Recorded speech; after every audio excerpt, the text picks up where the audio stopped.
sadistically, premeditatedly, deliberately tortured and murdered Evette Pena. I don't have no sympathy. I'm sadistic. I really don't care. I'll do it and I'll do it again over and over and over. On November 13, 2011, police were called after a body had been found in a motel room in Bakersfield, California, and found Evette Pena murdered. The 36-year-old mother of 6 had been living at the motel, and she had suffered a number of traumatic injuries. The coroner ruled that Pena had died of a blunt force injuries, sharp force wounds, and asphyxia, with prosecutors describing what had been done to her as truly horrific. Jamie Osuna was arrested the same year when he was 23 years old, and initially claimed that though he was the last person alive to see her at the motel, he wasn't the murderer. Osuna pleaded not guilty and said he hoped Pena's family would be able to find the real murderer. Denied bail, he spent almost 6 years in county jail before agreeing to be interviewed in 2017, where he announced that he would be pleading guilty to murdering and torturing Pena in exchange for avoiding the death penalty. In the interview with KGD, the murderer showed no remorse for what he'd done, saying, "I did sadistically, premeditatedly, deliberately tortured and murdered Evette Pena. I don't have no sympathy. I'm sadistic. I don't care. I'll do it and I'll do it again over and over and over." Elsewhere in the interview, Osuna said he killed animals when he was a child, saying that when his mother went out he'd put the cat in the freezer for 15 minutes before putting it in the oven. "I don't care if you're my brother or sister. I don't care if you're whoever. It's self-gratification." He also said about his motives to murder people. Osuna was sentenced to life imprisonment without the possibility of parole, meaning he will never be released from behind bars. 2 years later, he was found to have murdered his cellmate Luis Romero, whose body had been hacked to pieces. Romero, a 44-year-old man who had spent 27 years in prison for second-degree murder after fatally shooting a woman, was found on March 9, 2019 beheaded, stabbed in the eye, and with other parts of his body removed. Osuna was wearing a necklace made of parts of Romero's body and had written, "Ha ha ha," and "the man with 1,000 faces" on the walls using his victim's blood. The month after Romero was dissected, Osuna said he wanted to plead not guilty, and in 2020 the murderer then said he would plead guilty. It's a truly horrific story, but to understand how it all started, we need to look back at Jamie Osuna's beginnings. Jamie Osuna was born on March 7, 1988, in Bakersfield, California. He grew up in a home that was anything but happy. His mother, Michelle, had a rough start with Jamie's father, who was mean and hurtful. Michelle hoped that having Jamie would change him, but instead, the troubles only grew worse. Even while she was pregnant, Jamie's father did something awful. He kicked her in the stomach. This horrible act caused Jamie to be born with a cleft ear, a reminder of the pain he endured even before he took his first breath. After some time, Michelle decided to leave Jamie's father and found a new partner named Jeff. But things didn't get better. They got worse. Jeff didn't want anything to do with Jamie or his older brother. He acted like a monster instead of a father. One day, when Jamie was just a little baby, the family went on a fishing trip. During the drive home, Jamie started crying. His stepfather Jeff lost his temper. In a shocking moment, he opened the car door and pushed Jamie's car seat right out of the moving car.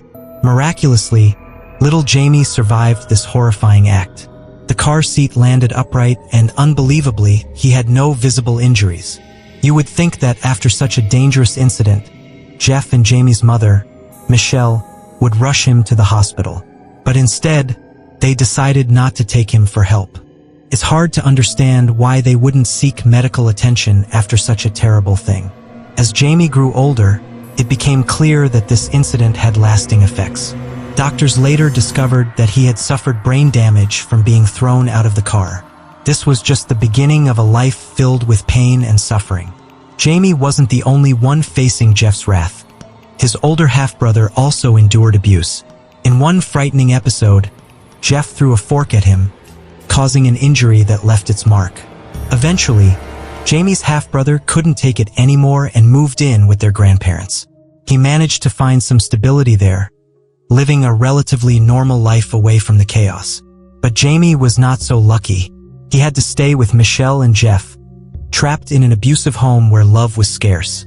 Rumors swirled that Jamie's grandfather disliked him for reasons unknown, which broke Jamie's heart. He would often pray to be allowed to live with his grandparents, but was always left behind in the darkness of his home. Instead of finding safety and comfort, Michelle and Jeff decided to have 2 more children together. Strangely enough, Jeff became a loving father to these new kids, but continued to treat Jamie with cruelty. Jeff made it clear that he wanted nothing to do with Jamie.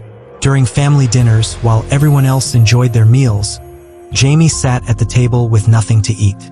He watched in despair as his siblings filled their bellies while he starved. When they finished eating, Jeff would toss Jamie's food on the floor like he was a dog. The punishments didn't stop there. Jeff would lock Jamie outside in the cold as a form of punishment.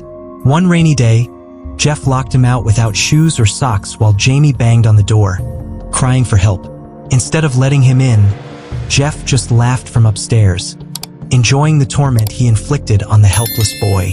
One day, his stepfather Jeff, in a fit of rage, slammed the window shut so hard that it shattered. The broken glass rained down on little Jamie, cutting him all over.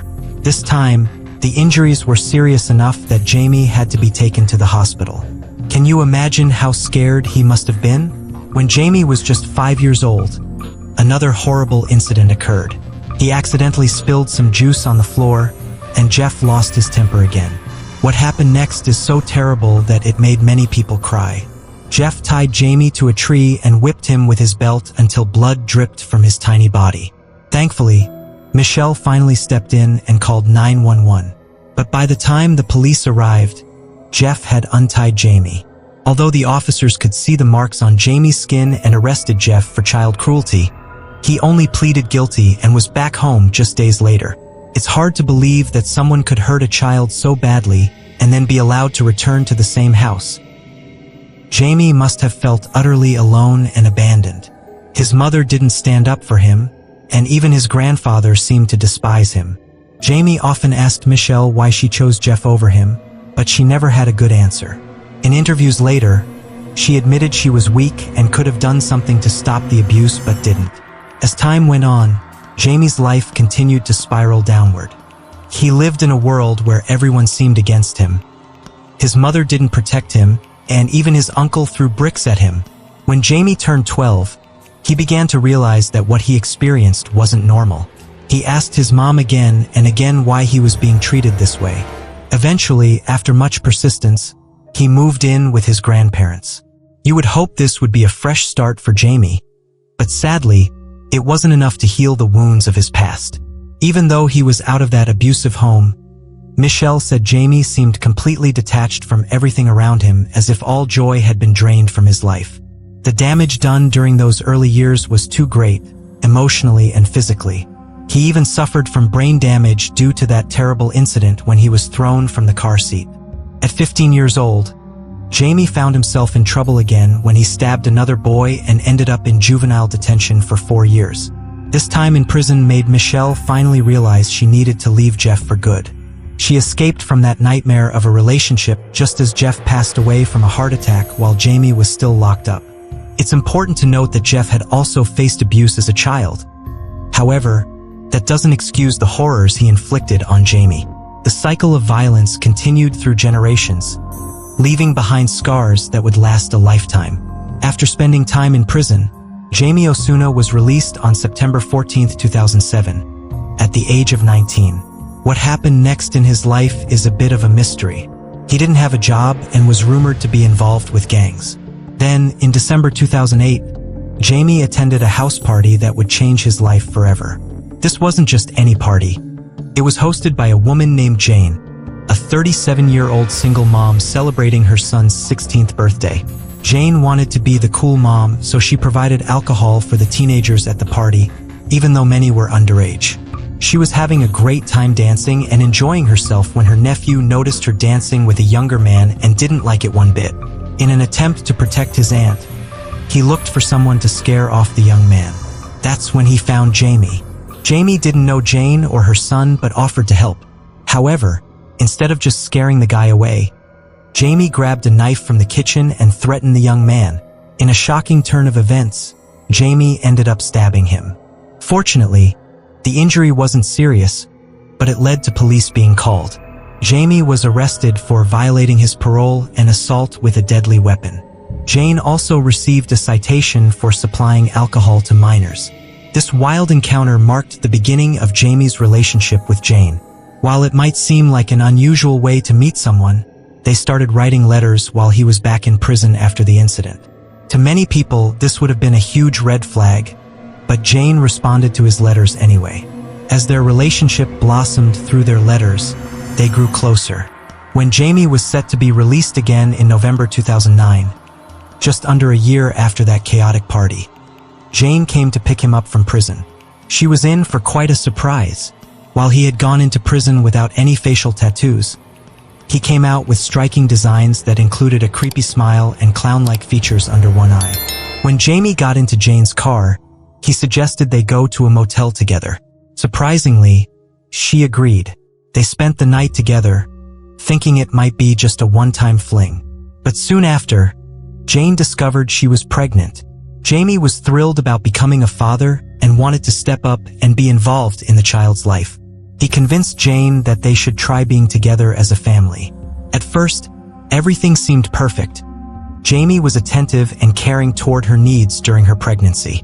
He even proposed to Jane because he wanted to do things right and believed in being married before bringing their child into the world. Jamie and Jane got married in February 2010, just 3 months after she found out she was pregnant.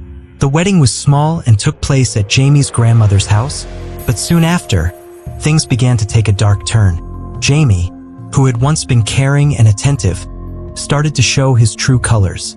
He became both mentally and physically abusive toward Jane, and the violence continued even as her pregnancy progressed. One day, during a heated argument, Jamie crossed a terrible line. In a fit of rage, he grabbed the ashes of Jane's mother, something she cherished deeply, and ran out of the house with them. This act was particularly cruel because Jane had already been struggling with the loss of her mother. When Jane called the police, they arrived and arrested Jamie, but unfortunately, they never recovered her mother's ashes. Jamie went back to prison for domestic abuse shortly after this incident. While he was locked up, Jane gave birth to their son. But Jamie wasn't keeping his promises to be a good father. He spent about 6 months in prison before being released on parole in February 2010. Jane decided to give him another chance, hoping they could make things work for the sake of their child. However, things only got worse. During this time, Jamie began using methamphetamine, which made him even more violent and unpredictable. The abuse continued relentlessly, and Jane became numb to it all. It was as if she had stopped reacting altogether. This lack of response frustrated Jamie even more because he thrived on getting reactions from others. In a shocking move to provoke Jane, Jamie targeted her 7-year-old son. He shoved the boy from the bed onto the floor right in front of Jane, clearly trying to get a rise out of her. And it worked. Jane snapped.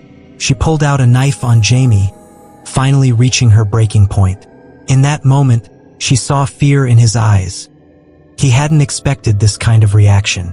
Feeling threatened, Jamie called his grandmother to come pick him up and left the house without harming anyone. But it wasn't long before he returned to harass Jane again. This time, she had had enough. She immediately called the police when he showed up again, leading to another arrest for Jamie for violating his parole. Jamie spent 7 months in prison this time and was released on Halloween 2011.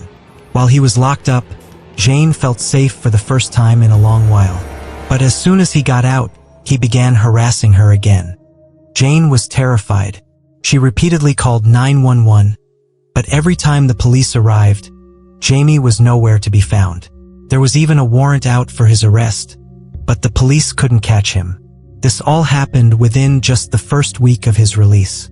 Then, on November 8th, just 8 days after he got out, Jane received a shocking phone call from Jamie. Unlike his previous calls where he threatened her, this time he said something chilling. "Put on the news. I just killed a woman at the Morocco Motel." Jane's heart raced as she realized the gravity of what he was saying. Knowing Jamie's violent nature, she immediately called 911 again, hoping someone would take action. Unfortunately, nothing was done right away. Just 5 days later, a worker at the Al Morocco motel discovered the body of 37-year-old Evette Pena. When police investigated the scene, they soon connected Jamie to the murder. Although it's unclear why they suspected him so quickly, Jane's earlier phone call likely raised alarms. It's also believed that Jamie's DNA was present at the crime scene. The details surrounding Evette's death were horrific. An autopsy revealed she had suffered blunt force injuries, sharp force injuries, and asphyxia. She had been found gagged with sharp instruments protruding from her back. Investigators described the crime scene as one of the worst they had ever encountered in their careers, suggesting that Evette had been tortured slowly and sadistically before being killed. When police questioned Jamie about Evette's murder, he denied any involvement. He claimed that Jane was lying about his confession to set him up and insisted that he barely knew Evette, who was a complete stranger to him. However, investigators noted that Evette bore a resemblance to Jane and wondered if Jamie had taken out his rage on someone who looked like his wife. Despite his denials, there was enough evidence to charge Jamie with first-degree murder for Evette Pena's death. He went back to jail awaiting trial and used his time there to get even more tattoos, transforming his appearance dramatically. While in prison, Jamie continued to harass Jane relentlessly. He made threatening phone calls and even enlisted other inmates to contact her with threats of revenge. But it didn't stop there. Jamie also tried to have Jane's children taken away from her by writing false reports to Child Protective Services over several months.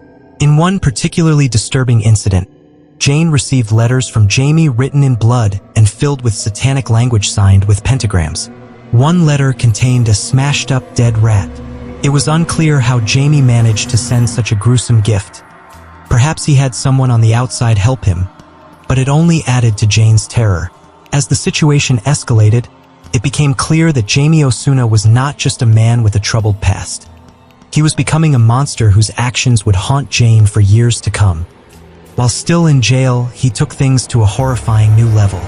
He was caught with a letter addressed to someone on the outside containing instructions to kill Jane. It was clear that Jamie was determined to make Jane's life a living nightmare. During this chaotic time, Jane faced her own troubles. She was arrested for child cruelty, not because of Jamie's false claims, but due to an incident where she hit one of her children. When Jamie found out about this, he saw it as an opportunity to further torment her. He wanted to have Jane killed by another inmate and even managed to get her prison number, putting a price on her head. Thankfully, authorities intercepted this letter before any harm could come to Jane. Jane also experienced a terrifying incident while being transferred between jails.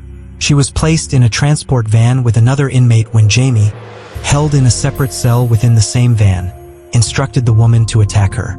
As the van moved, the other inmate violently assaulted Jane while she screamed for help. The guards, however, did nothing to intervene.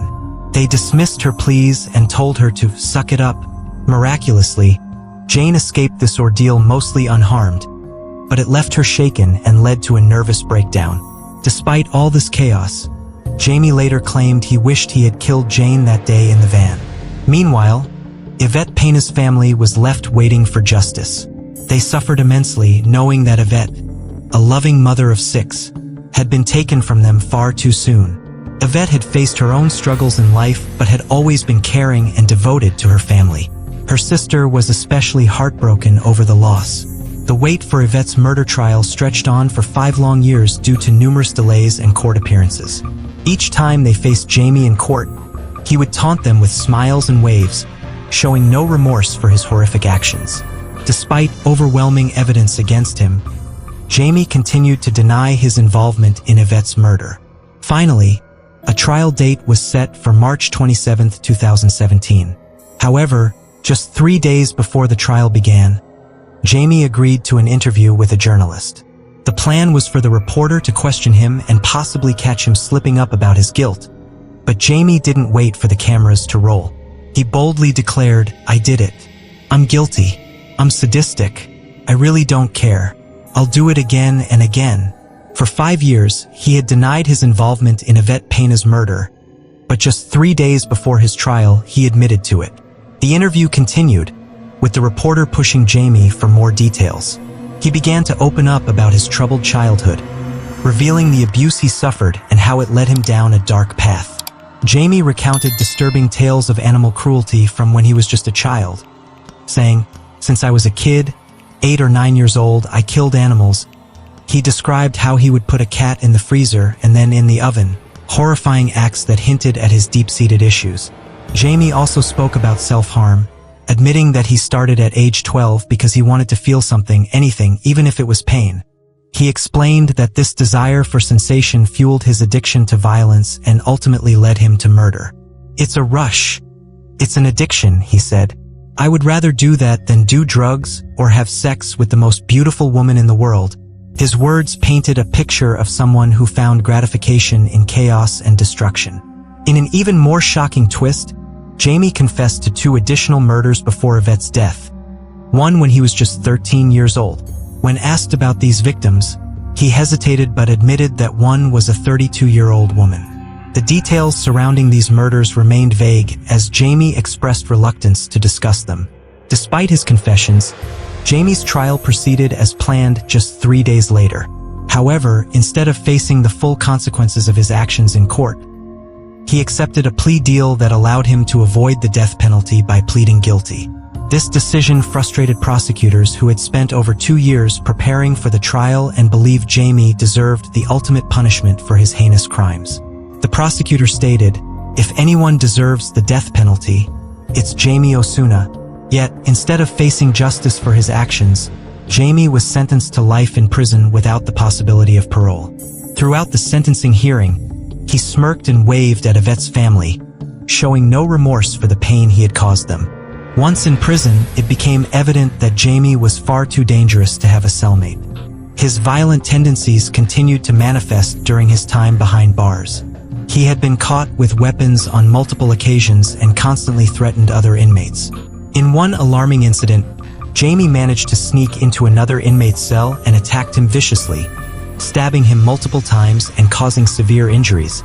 He required 67 stitches for his injuries.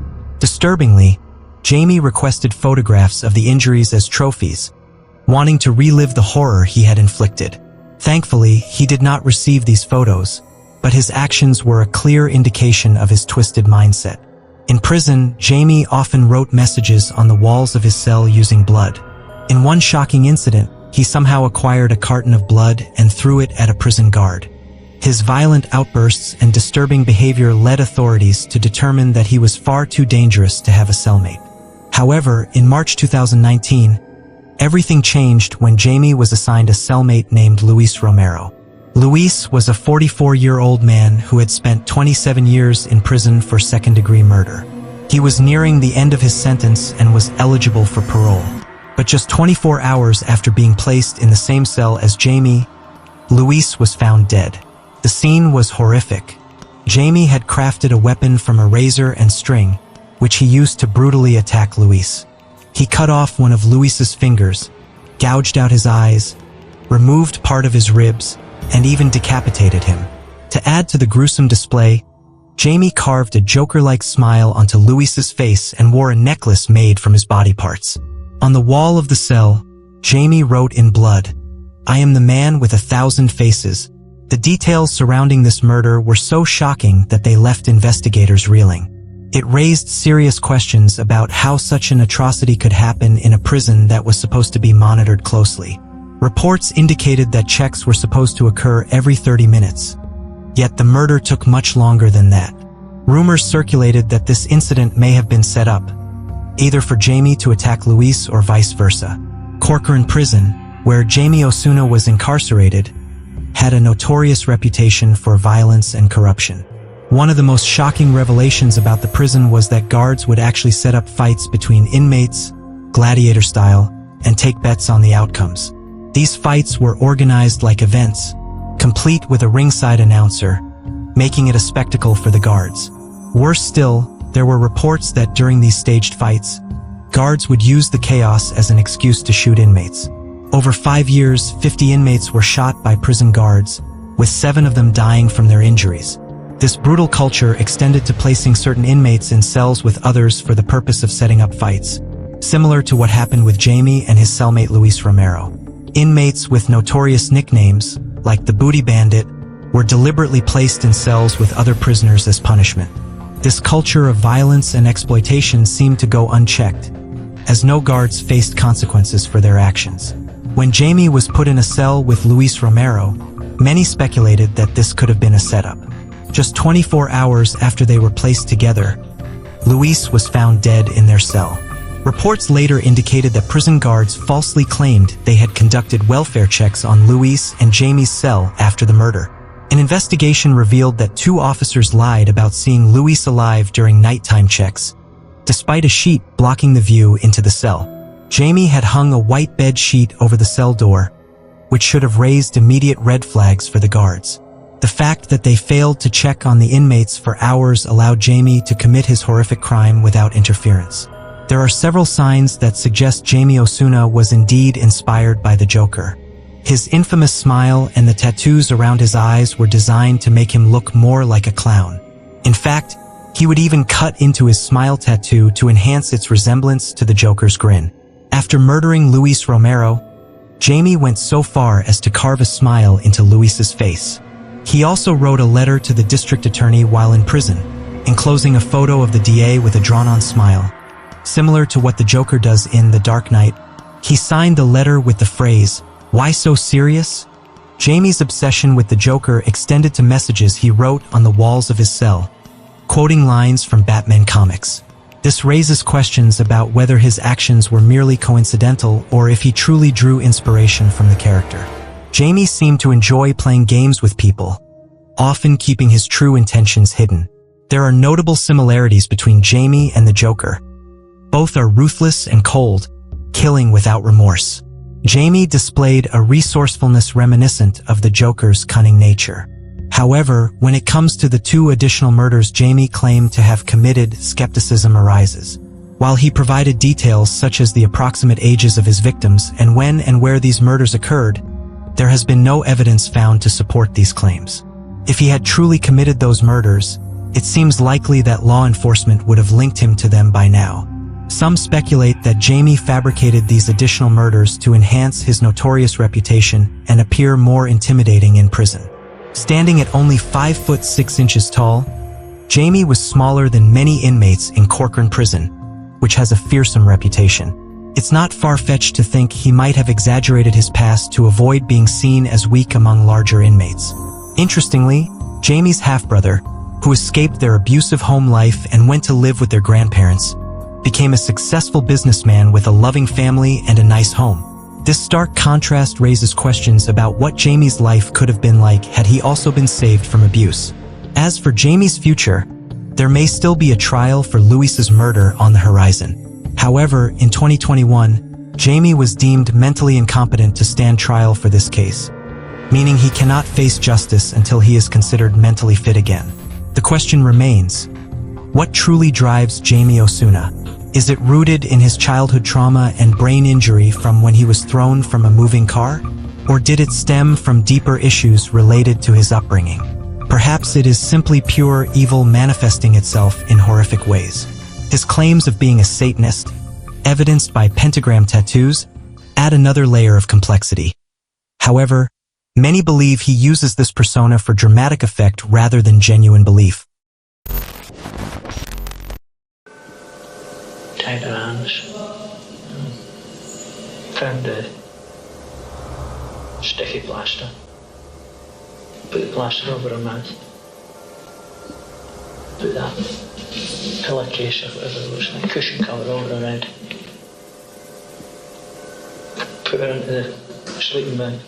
No, I just slung it in the corner. On August 12, 1981, at 1:40 p.m., a bright-eyed 9-year-old named Jennifer Cardy waved goodbye to her mom as she hopped on her bike to visit a friend just down the road. Her mom set the watch carefully, reminding her to be home by 4:30 p.m. But as the sun began to set that day, Jennifer never returned home. When her dad Andy came back from running errands, he noticed something was very wrong. His wife Pat stood at the back door with worry etched across her face. "Jennifer never came home," she said, and in that moment, Andy felt his heart drop. At first, he thought maybe Jennifer was just having too much fun with her friends. After all, she was a good girl who always followed the rules. But when they checked Jennifer's friend's house and found out she hadn't arrived there either, panic started to creep in. They rushed around the neighborhood asking other friends if they had seen her, but no one had any news. The clock ticked on, and fear began to settle in their hearts like a dark cloud. They quickly called the police for help. Soon their small home in Bellender, a tight-knit village in Northern Ireland, was filled with family, friends, neighbors, and officers searching for answers. In this tiny village where everyone knew each other, there were only about 900 people living there at that time. Everyone felt the weight of Jennifer's disappearance. Jennifer lived with her loving parents Andy and Pat and her 3 siblings. Mark, who was 14 years old, Philip, who was just 6, and little Victoria, who was only a baby at 9 months old. She was described as a sweet girl who brought joy wherever she went. Her dad, Andy, fondly remembered how she sparkled with happiness in everything she did. Just weeks before this terrible day, Andy had bought Jennifer a brand new bike so she could ride around with her friends during the last days of summer. A gift that came from his heart because he wanted her to enjoy every moment of being a kid. As night fell on that dreadful day, Andy's friend arrived with his big pickup truck equipped with bright lights to help search for Jennifer. They drove down the road, shining their lights into the bushes, hoping to find anything that would lead them back to her. Suddenly, they spotted something glimmering in the darkness. A reflection that made their hearts race with hope, but also fear. What would they find? Would it be Jennifer? The night air was thick with tension as they stepped out of the truck and moved closer to investigate what lay hidden in those bushes. As they approached the eerie reflection in the bushes, dread filled the air. It was Jennifer's bike, lying there abandoned, covered in leaves and branches. The sight sent chills down Andy's spine. He knew something terrible had happened. His heart sank as he recalled warning Jennifer about accepting rides from strangers. "I told her many times not to get into a car," he said, his voice trembling. "She always laughed and said, 'Don't be silly.' There's no way I would get into a car, so if she did, it means she was forced." By 1 a.m. on August 13th, a massive search effort began. The police, local volunteers, family, and friends all came together, united by a desperate hope to find Jennifer. The whole community of Bellender rallied. Businesses even paused their operations for days so everyone could join in the hunt. Neighbors and farmers joined hands with thousands of others, all searching tirelessly. The army, which had a strong presence in Northern Ireland at that time, stepped in too.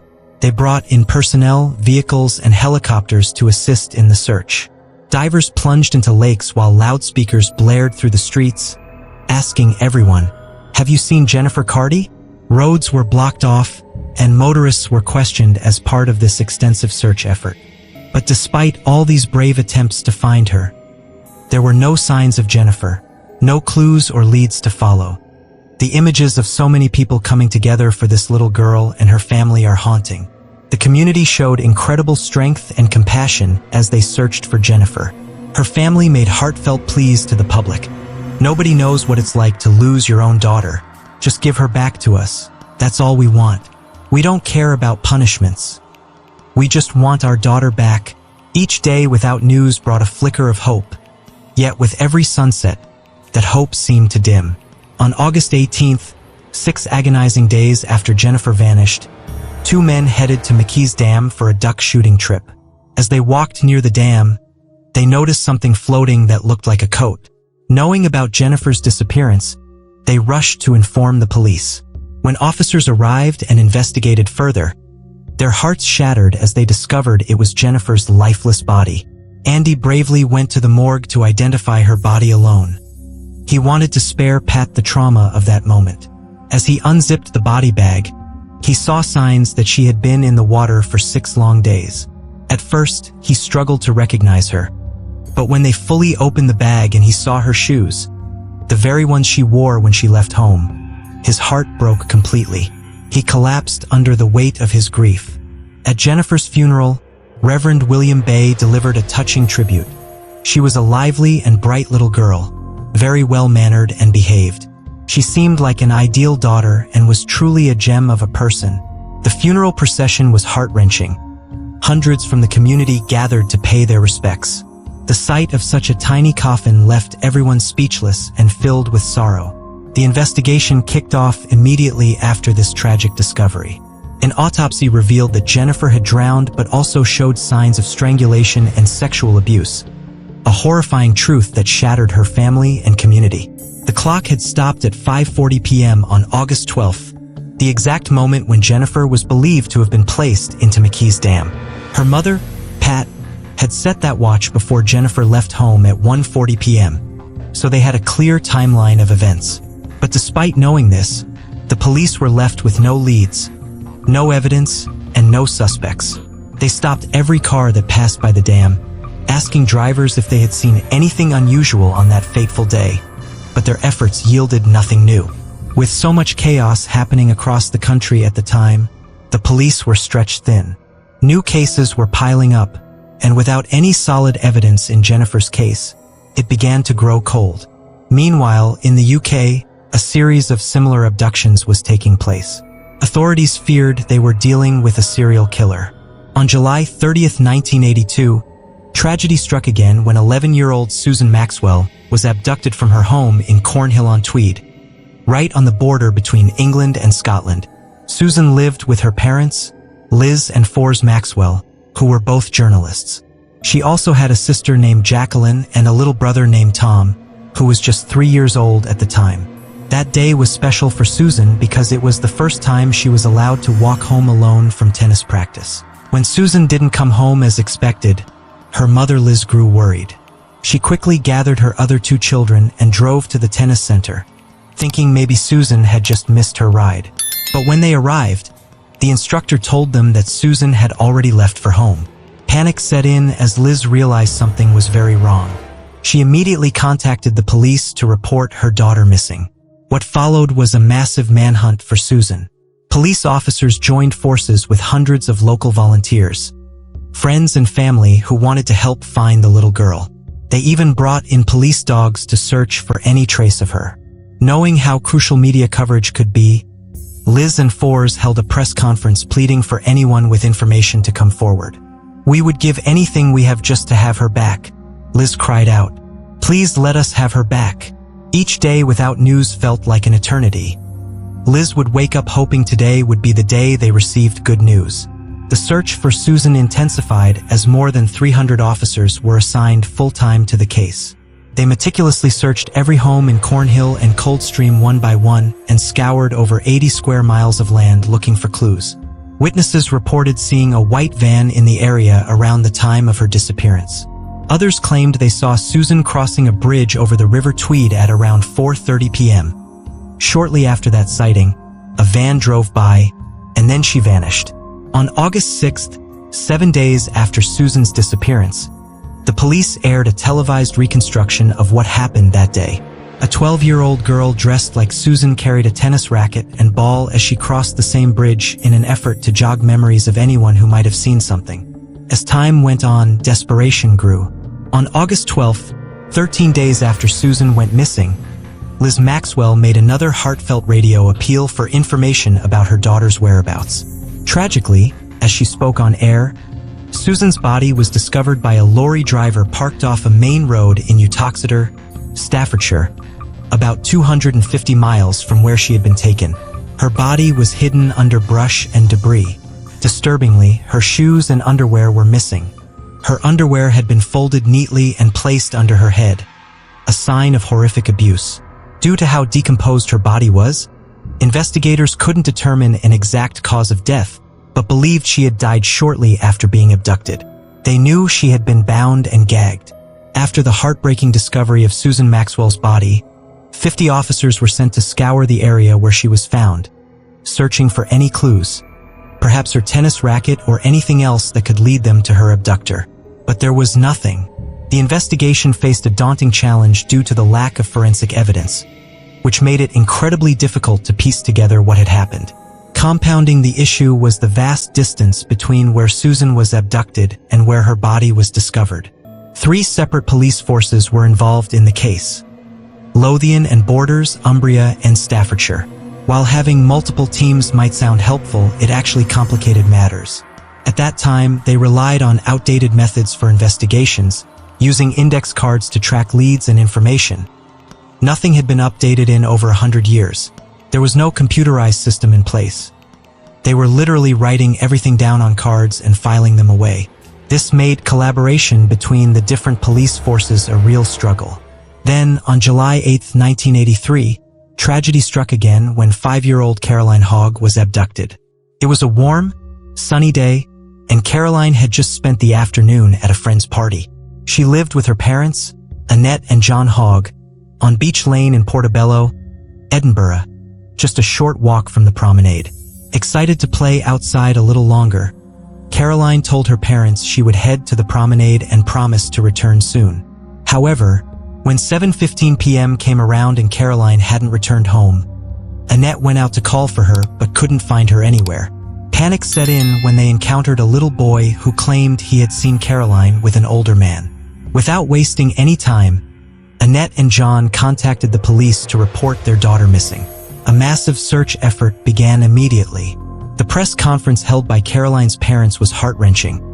Annette struggled to speak through her tears while John's voice trembled with devastation as he pleaded for help. This search became one of the largest in Scottish history up to that point. Over 2,000 volunteers joined the effort alongside police officers who had their leave cancelled to focus entirely on finding Caroline. The search expanded from Portobello to all of Edinburgh and quickly became headline news across the UK by July 10th, just 2 days after Caroline went missing. During this time, many eyewitnesses came forward with information. They described a balding man with an unkempt appearance who wore horn-rimmed glasses and had been seen watching Caroline play on the promenade before luring her away to a local fair.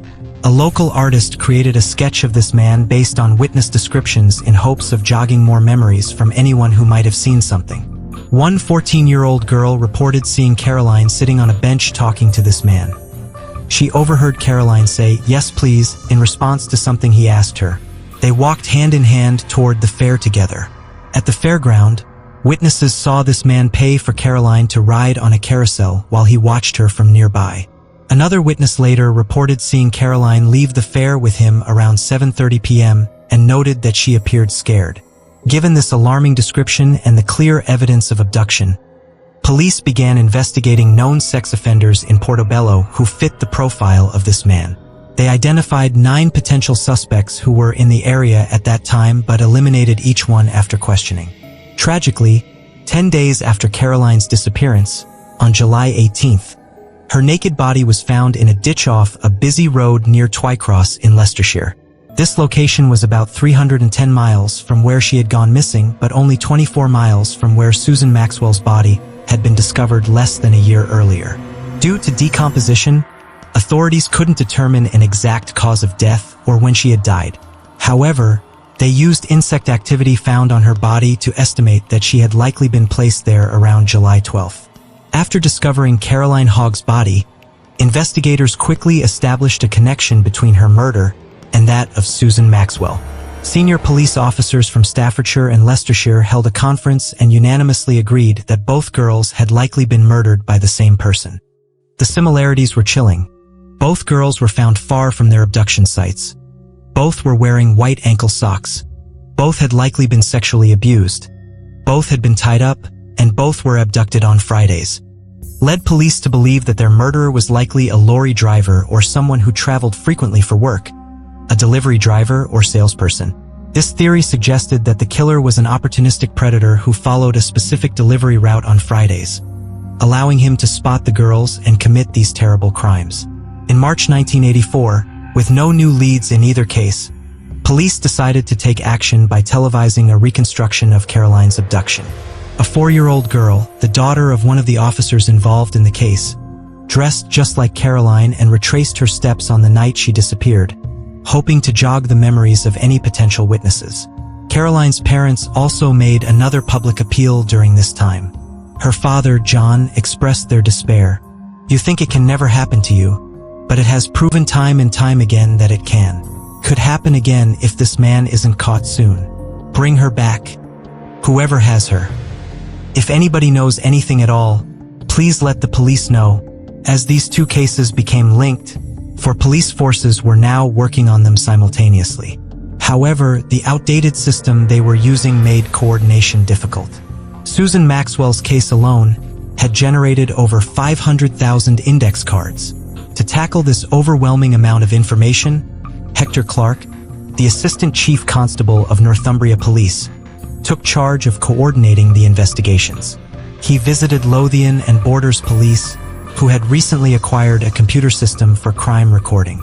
Hector introduced a computerized database to the investigation for the first time, which significantly improved how all four police forces could share information and work together. As forensic examinations and witness interviews were conducted across the country, investigators entered all findings into this new database. Despite this progress and the immense effort from so many people, they still had no substantial leads or viable suspects. Then, on March 26, 1986, another tragedy struck when 10-year-old Sarah Harper was abducted. Sarah lived in Moortown, a suburb of Leeds in West Yorkshire. At around 7:50 p.m. that evening, she left her home on Brunswick Place to walk just a short distance to the local corner shop, something she had done countless times before. She was only supposed to be gone for a few minutes to pick up some bread. When Sarah didn't return by 8:20 p.m., her mother Jackie Harper and her sister Claire began searching the surrounding streets for her, but found no sign of her anywhere. They quickly reported her missing, and an immediate search was launched. The shopkeeper confirmed that Sarah had indeed come into the store. She bought a loaf of bread and 2 packets of crisps before returning glass lemonade bottles for coins around 7:55 p.m. Just after she entered the shop, another man came in, a balding man with a beard, who left while Sarah was making her purchases. Since he was the last person to see her alive, investigators thoroughly searched his shop, cellar, car, and home but ruled him out as a suspect almost immediately. A press conference was held where Jackie Harper made an emotional plea.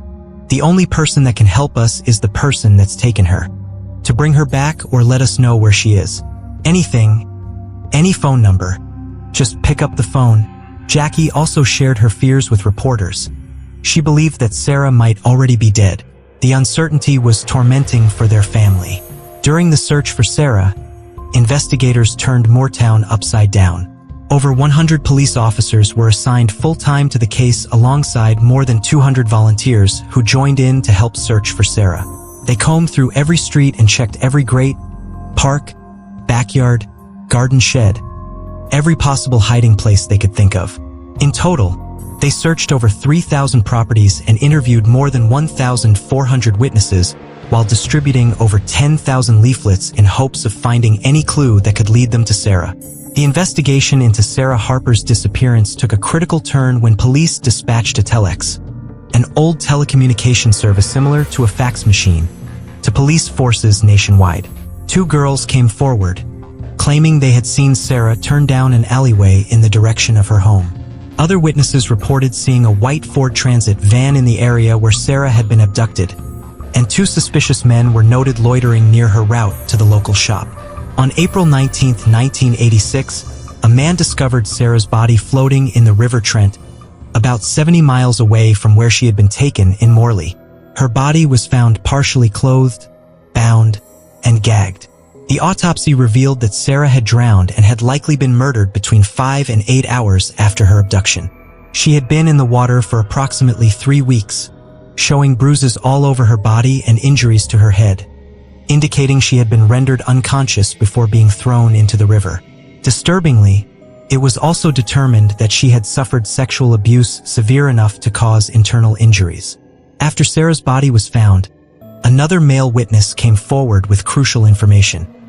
He reported seeing a white van with a stocky, balding man standing by the passenger door at 9:15 p.m. on the day of Sarah's abduction, near the River Soar, an area that flows into the Trent where her body was discovered. This sighting aligned with previous reports of a balding man and a white van in Morley, suggesting it was likely the same individual who killed Sarah. Investigators theorized that he had placed her body into the River Soar, which then carried it downstream into the Trent. In light of this evidence, police began questioning staff and motorists at service stations along the M1 motorway between Morley and Nottinghamshire. Staff at one location recalled seeing a white transit van on March 26 that seemed out of place but could not provide a description of the driver. Initially, there was some debate about whether Sarah Harper's case was connected to those of Susan Maxwell and Caroline Hogg. However, by November 1986, all three cases were officially linked, leading to 6 police forces working together to solve these connected cases. It became increasingly clear that a serial killer was on the loose in the UK. Over the next 4 years of investigation, authorities collected an astounding 22 tons of material and evidence. They questioned over 187,000 witnesses and took 60,000 statements while searching through 250,000 vehicles and interviewing their owners. Despite all this effort, they still lacked any significant forensic evidence. It wouldn't be until July 14, 1990, that a major breakthrough occurred. In Stowe, Scotland, a 53-year-old man named David Herkus was mowing his lawn when he noticed his neighbor's 6-year-old daughter walking down the street. Suddenly, a white van pulled up in front of her path. As she walked past it and disappeared behind the van, it drove away. David sensed something was wrong immediately and rushed next door to inform the girl's mother. The mother quickly contacted the police, who arrived within 6 minutes to gather statements from witnesses. David managed to memorize the registration number of the suspicious van and relayed this information to officers just as that same white van drove back down the street from where it had come earlier. As David Herkus watched the white van drive back down the street, he realized with a jolt, "Oh my God, that's the van. That's the same registration." The police sprang into action, rushing out onto the street to stop the vehicle. They pulled the driver out and began searching the van. At first glance, the back of the van appeared empty, just a pile of rags. But as an officer took a closer look, he noticed that the pile was moving. To his horror, he discovered a girl inside. A young girl zipped up in a sleeping bag with a cushion cover tied around her head. She had been bound and gagged. If they had arrived just moments later, it could have been too late. She might have suffocated and died. The officers managed to rescue her just in time. What made this situation even more shocking was that the officer who found her was actually her father. How he maintained his composure in such a heart-stopping moment is beyond comprehension. The man driving the van was arrested on the spot. His name was Robert Black, a 43-year-old Scottish delivery driver. As he was taken in for questioning, he claimed, "It was a rush of blood to the head. I've always liked little girls since I was a lad. I tied her up because I wanted to keep her until I dropped off a parcel." This was clearly a lie. He had no intention of letting her go.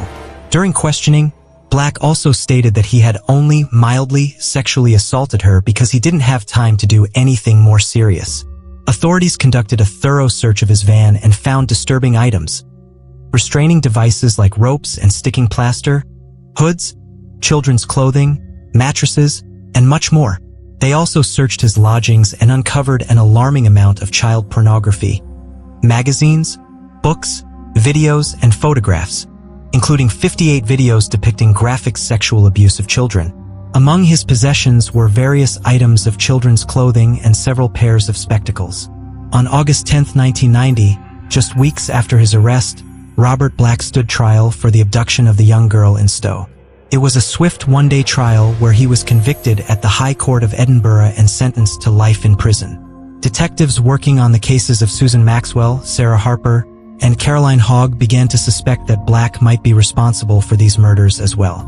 The investigation grew even larger as detectives worked tirelessly to build a case against him despite lacking substantial forensic evidence. 2 weeks after Black's conviction for abduction, Hector Clark went to interview him in a 6-hour session where they uncovered much about his past. Robert Black was born on April 21, 1947, in Gorth in Scotland to Jesse Hunter Black and an unknown father. Due to the stigma surrounding his birth, being born out of wedlock, his mother put him up for adoption and later moved to Australia without ever seeing him again. At 6 months old, he was placed with foster parents Jack and Margaret Tulip in Kinlochleven. Jack passed away when Robert was just 5 years old, leaving Margaret to raise him alone. Margaret was known to be strict and possibly harsh. Witnesses reported seeing bruises on Robert's body throughout his childhood. He himself couldn't recall specific instances but mentioned being a chronic bedwetter who suffered from nightmares about monsters. When he wet the bed, Margaret would punish him physically. At 5 years old, Robert had an unsettling encounter with another child where they compared genitals. A moment that seemed to trigger feelings within him about his identity. He began believing that he should have been born a woman. This dark history painted a disturbing picture of Robert Black, a man whose troubled past may have contributed to his horrific actions as an adult. Robert Black's disturbing behavior began at a young age. By the time he was just 8 years old, he became obsessed with not only his own genitalia but also with female genitalia. In a shocking incident, he removed the diaper from an infant to get a closer look at the baby's genitals. That same year, he started inserting objects into his anus, a troubling behavior that continued into adulthood. He also developed an obsession with feces, fantasizing about rubbing it all over his body. During his school years, Robert faced severe bullying from his peers. He was antisocial and aggressive, often lashing out at younger children. His classmates even nicknamed him Smelly Bobby Tulip because he had poor hygiene, despite his foster mother Margaret's insistence on cleanliness. As a result of being bullied, Robert began to pick on younger kids himself, beating them up and vandalizing school property. In 1958, when Robert was 11 years old, his foster mother Margaret passed away. He was sent to the Reading Children's Home, where things took a darker turn. At just 12 years old, he and 2 other boys attempted to rape a young girl in a field. Following this incident, Robert was moved to a stricter all-boys home called the Red House in Musselburgh. There, he was listed as boy number 28 and endured 3 years of sexual abuse at the hands of a staff member. When he turned 15 and left the Red House in 1963, Robert received assistance from child welfare agencies and managed to find a room at another boys' home in Grangemouth. He got a job as a delivery boy for a butcher shop.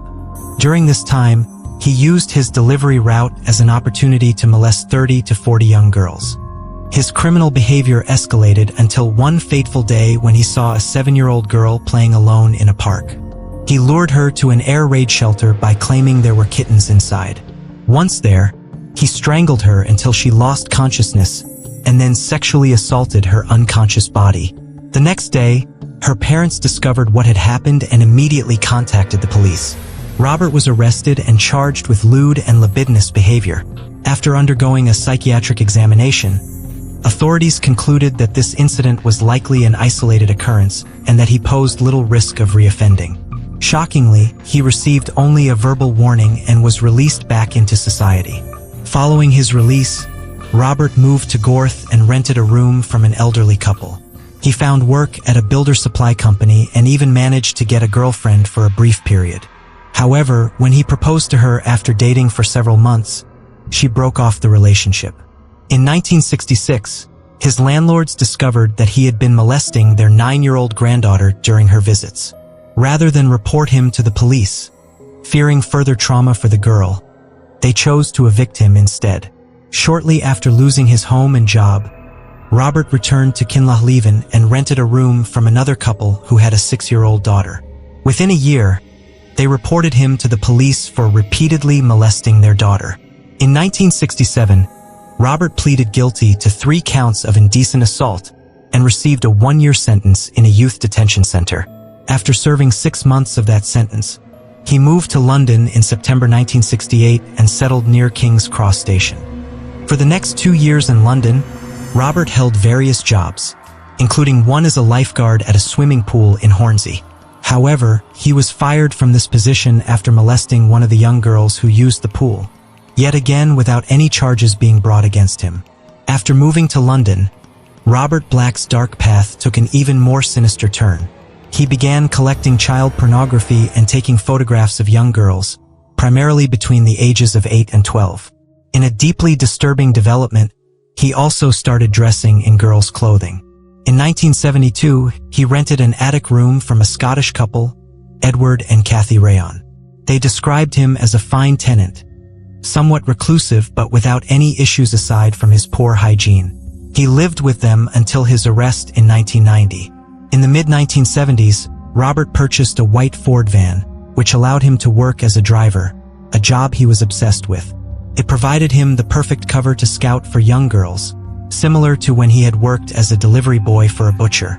In 1976, he secured a full-time position as a delivery driver for a company called Poster Dispatch and Storage, continuing in that role until his eventual arrest.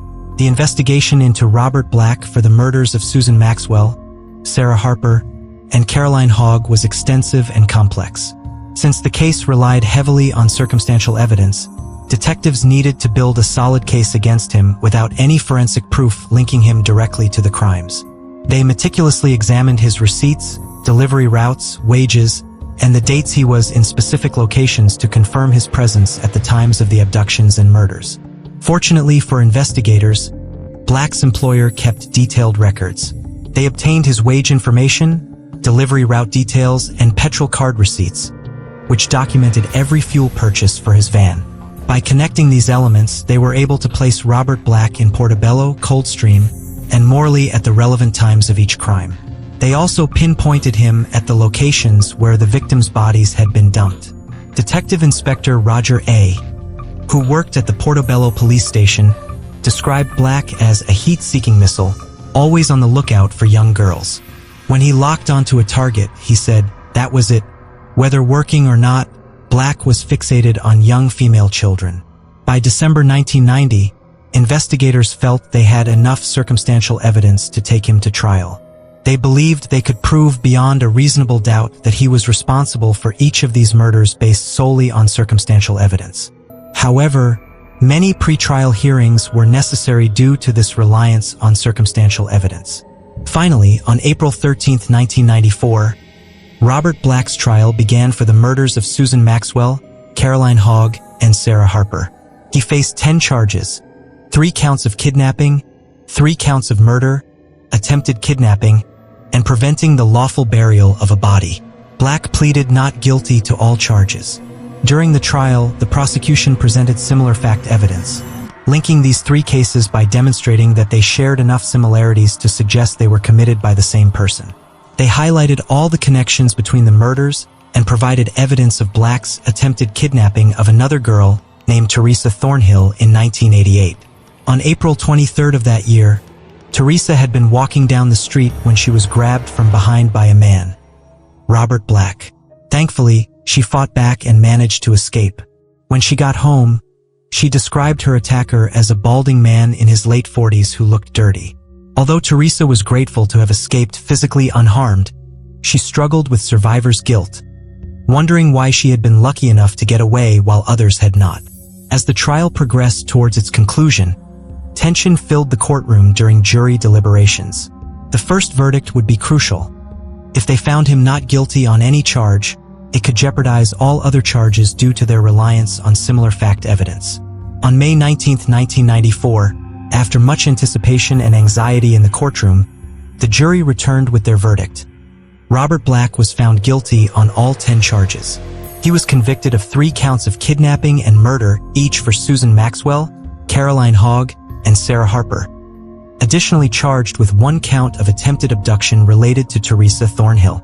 Robert Black was sentenced to life imprisonment for each of the counts against him, with the judge recommending a minimum of 35 years for each of the 3 murder charges.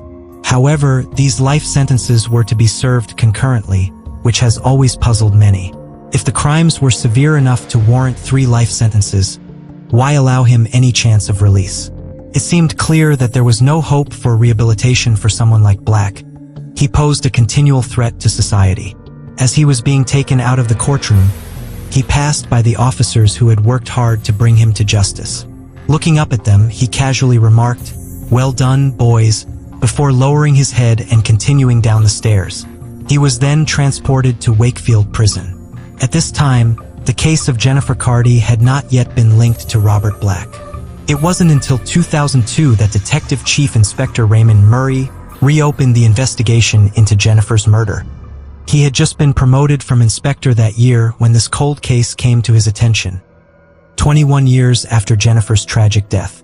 Unfortunately, much of the evidence from her case had been lost in an IRA bombing in 1992, which destroyed the Northern Ireland Forensic Science Lab.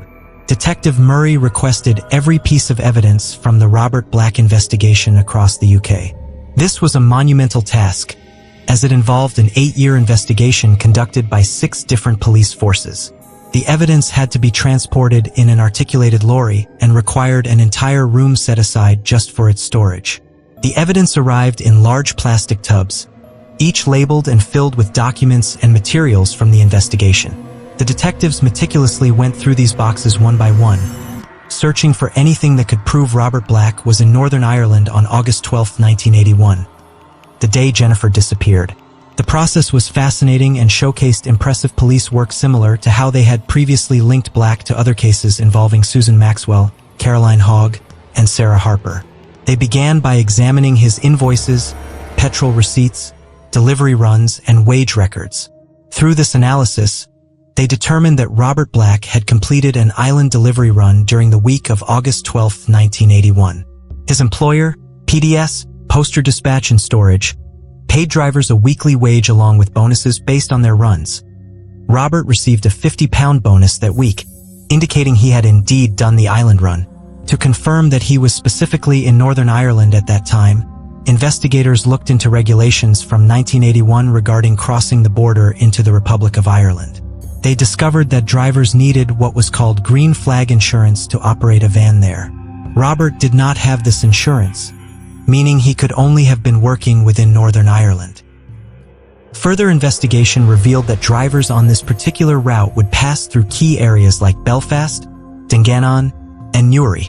On their trip to Newry, detectives found a new witness, a man who owned a family-run poster business and still retained all his receipts and documents from 1981. From these records, they discovered that this specific poster shop had received a delivery on August 12, 1981. Crucially, they were able to determine that Robert Black was the only person who could have made that delivery due to his connection with PDS and the specific campaign they were running at that time. Through Black's personal receipts, they established that on the night of August 11, 1981, he boarded a ferry in his van from Liverpool to Belfast, arriving at 7 a.m. on August 12. Once off the ferry, Black began his delivery route through Northern Ireland, starting in Belfast and making his way through Dunmurry and past McKee's Dam to Newry. He completed his deliveries by 11:30 a.m., and with his ferry back to Liverpool not scheduled until 9:15 p.m., he had several hours of free time, around 9 to 10 hours. This time allowed him to explore back streets and small towns along his route.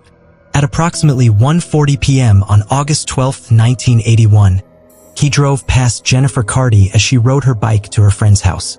By this point, investigators had gathered enough circumstantial evidence to strongly suggest that he was responsible for Jennifer's abduction and murder.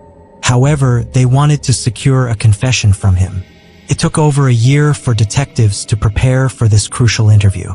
They carefully selected their team, which included one male and one female interviewer, Pamela Simpson, who was particularly skilled at eliciting confessions.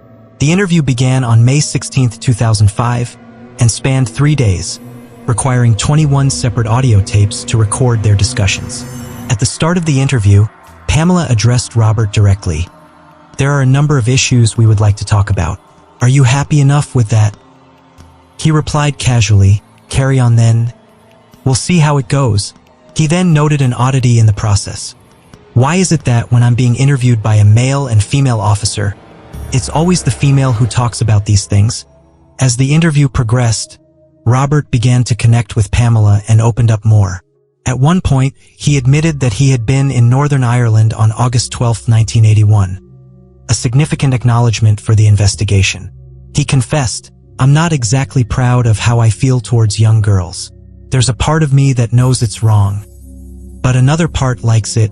The interviewers pressed him about his fantasies regarding young girls and what his ideal abduction scenario would look like. He described a narrow road leading downhill to a house set back from the road, a description eerily similar to the location where Jennifer had been abducted. As he recounted this fantasy, detectives realized he was reliving Jennifer's abduction moment by moment. Detective Inspector Roger A., who had interviewed Black after an attempted abduction of another girl in Stowe, noted how unsettling Black was during interviews. He would engage eye contact but then suddenly drop his gaze whenever there was any mention of murder or killing. On December 16, 2009, Robert Black was formally charged with the murder of Jennifer Cardy. His trial began on September 22, 2011. Jennifer's parents attended every day of the 6-week trial as evidence was presented regarding her case and all other related cases against Black. The prosecution laid out all the evidence collected over the years, from Jennifer's case to previous convictions against Black. They even played recordings from his interviews with detectives during the trial. It was an incredibly difficult experience for everyone involved, as they faced the haunting reality of Black's crimes against innocent children. The courtroom was filled with tension as Robert Black's trial unfolded. For Jennifer Cardy's parents, the hardest part was listening to the details of what he had done to their daughter. As they sat through the recordings of his interviews, they were confronted with the horrifying reality of how he described his actions.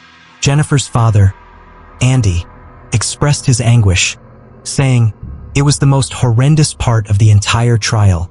I had to sit watching this man describe why he liked little girls rather than mature women. All I could do was weep at the thoughts of what our child went through."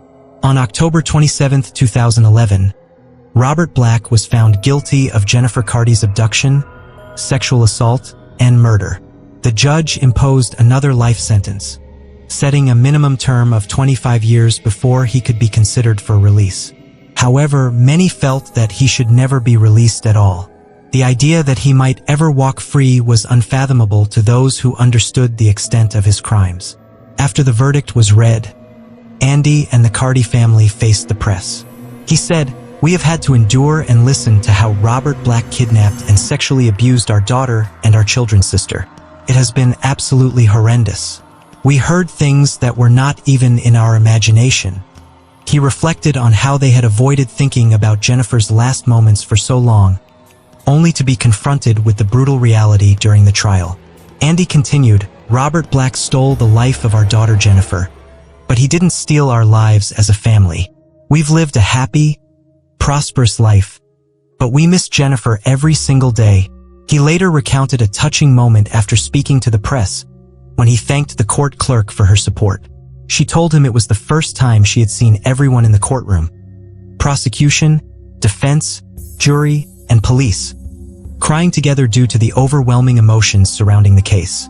Detective Raymond Murray, who had worked tirelessly on solving Jennifer's case, noted that one positive aspect of this ordeal was meeting the Cardy family. He admired how they managed to remain loving and united despite enduring such profound horror. On January 12, 2016, Robert Black died from a heart attack while moving cells in Maghaberry Prison in Northern Ireland at the age of 68. Many felt it was unfortunate that he did not suffer longer in prison for his crimes. Following his death, an inquest was held to find any family members who might want his remains. However, no one came forward. Ultimately, police cremated him and scattered his ashes at sea. This case is one of the most horrific stories ever told, a heavy burden for those who have had to process its details. What happens when jealousy and lies collide in a world of online obsession? Janelle Potter's story is one of catfishing, manipulation, and a toxic feud that exploded into cold-blooded murder. By the time you hear the shocking twists behind her actions, sympathy for Janelle will vanish, revealing the chilling truth about how far she would go to destroy the lives of those she envied. Janelle Potter had a tough childhood. She struggled to make friends because of her health problems, which made her different from other kids. Janelle had type 1 diabetes, and her parents, Marvin and Barbara, did everything they could to protect her, but their efforts sometimes made things worse. Janelle also had trouble hearing and speaking, making it hard for her to talk to others. Because of this, the other kids bullied her, calling her names and making her feel small and worthless. Whenever Janelle told her parents about the bullying, they would get angry at the kids who hurt her feelings. They wanted to defend their daughter, but this only made Janelle feel more alone. Instead of helping her fit in, it pushed her further away from everyone else. Marvin, a strict former Marine who had bravely fought in Vietnam, believed it was his duty to keep his daughters safe. He often reminded them of his military past and how he understood how people could be cruel. He thought he was doing the right thing by keeping a close watch on Janelle and her older sister, Christy. As Janelle grew up, the rules became stricter. She wasn't allowed to go out with friends unless her parents knew them well. She had a midnight curfew and couldn't learn to drive or date while living at home. Christy eventually broke free from their parents' tight grip, wanting to live life on her own terms. But Janelle stayed behind, still under the watchful eyes of her parents, even when she turned 30. Christy later spoke about how their parents treated Janelle like a fragile child. She believed that many of Janelle's problems were exaggerated because their parents coddled her too much. Christy thought that Janelle often told their parents she couldn't do things on her own just to get out of responsibilities. While she felt sorry for Janelle being bullied, she also saw how Janelle used their parents' overprotectiveness to get what she wanted. Barbara Potter insisted that Janelle's diabetes was so severe that she couldn't live independently. She claimed that since Janelle was diagnosed at such a young age, she never learned how to manage it herself. Barbara believed she needed to care for Janelle every day because she thought her daughter was mentally much younger than others her age due to the bullying and isolation. Despite their good intentions, Barbara and Marvin's strict rules only pushed Janelle further into loneliness. The internet became her only escape from this isolation. She started posting on social media, where she could connect with others without leaving home. However, even this small freedom was monitored by her parents. In 2005, when Janelle was 24 years old, the family moved to Mountain City, Tennessee, a tiny town with fewer than 3,000 people. This move was supposed to be a fresh start for Janelle, a chance for her to make new friends and gain independence. When Janelle tried to step out on her own, she faced a new wave of hurt. The people in Mountain City seemed to dislike outsiders like her, and whenever she attempted to connect with them, she was met with coldness and scorn. Her social media posts were filled with cheerful messages about love, light, and laughter. But deep down, Janelle felt lonely. Her parents believed she was too sick to go out and have a normal adult life, so she often wrote about feeling happy and appreciating life, even though she had no real friends to share it with. Janelle spent her days watching others live their lives. She would send friend requests to anyone she came across, hoping for a connection. If someone accepted her request, she would eagerly scroll through their posts, imagining what it would be like to be in their shoes. She dreamed of having friends, falling in love, and having a home of her own, things that felt impossibly far away. But there was one person who showed kindness to Janelle, Tracy Greenwell. Tracy was a pharmacist in town who noticed Janelle whenever her mother brought her in for medication. During their brief conversations, Tracy could see how lonely and sheltered Janelle was. She felt sorry for her and started inviting Janelle to hang out more often. This was a turning point for Janelle. For the first time, she experienced what it was like to have friends outside of her family. She loved being welcomed into the Greenwell household and saw how families interacted differently from hers. As Janelle spent time with Tracy and her friends, she began to express her feelings about how overprotective her parents were. Watching other young adults live independently made her long for the freedom she felt had been stolen from her. She observed how they respected their parents while wishing she could have that same relationship with hers. But Janelle never dared to share these thoughts with her mom and dad. Through Tracy, Janelle met a whole new group of friends.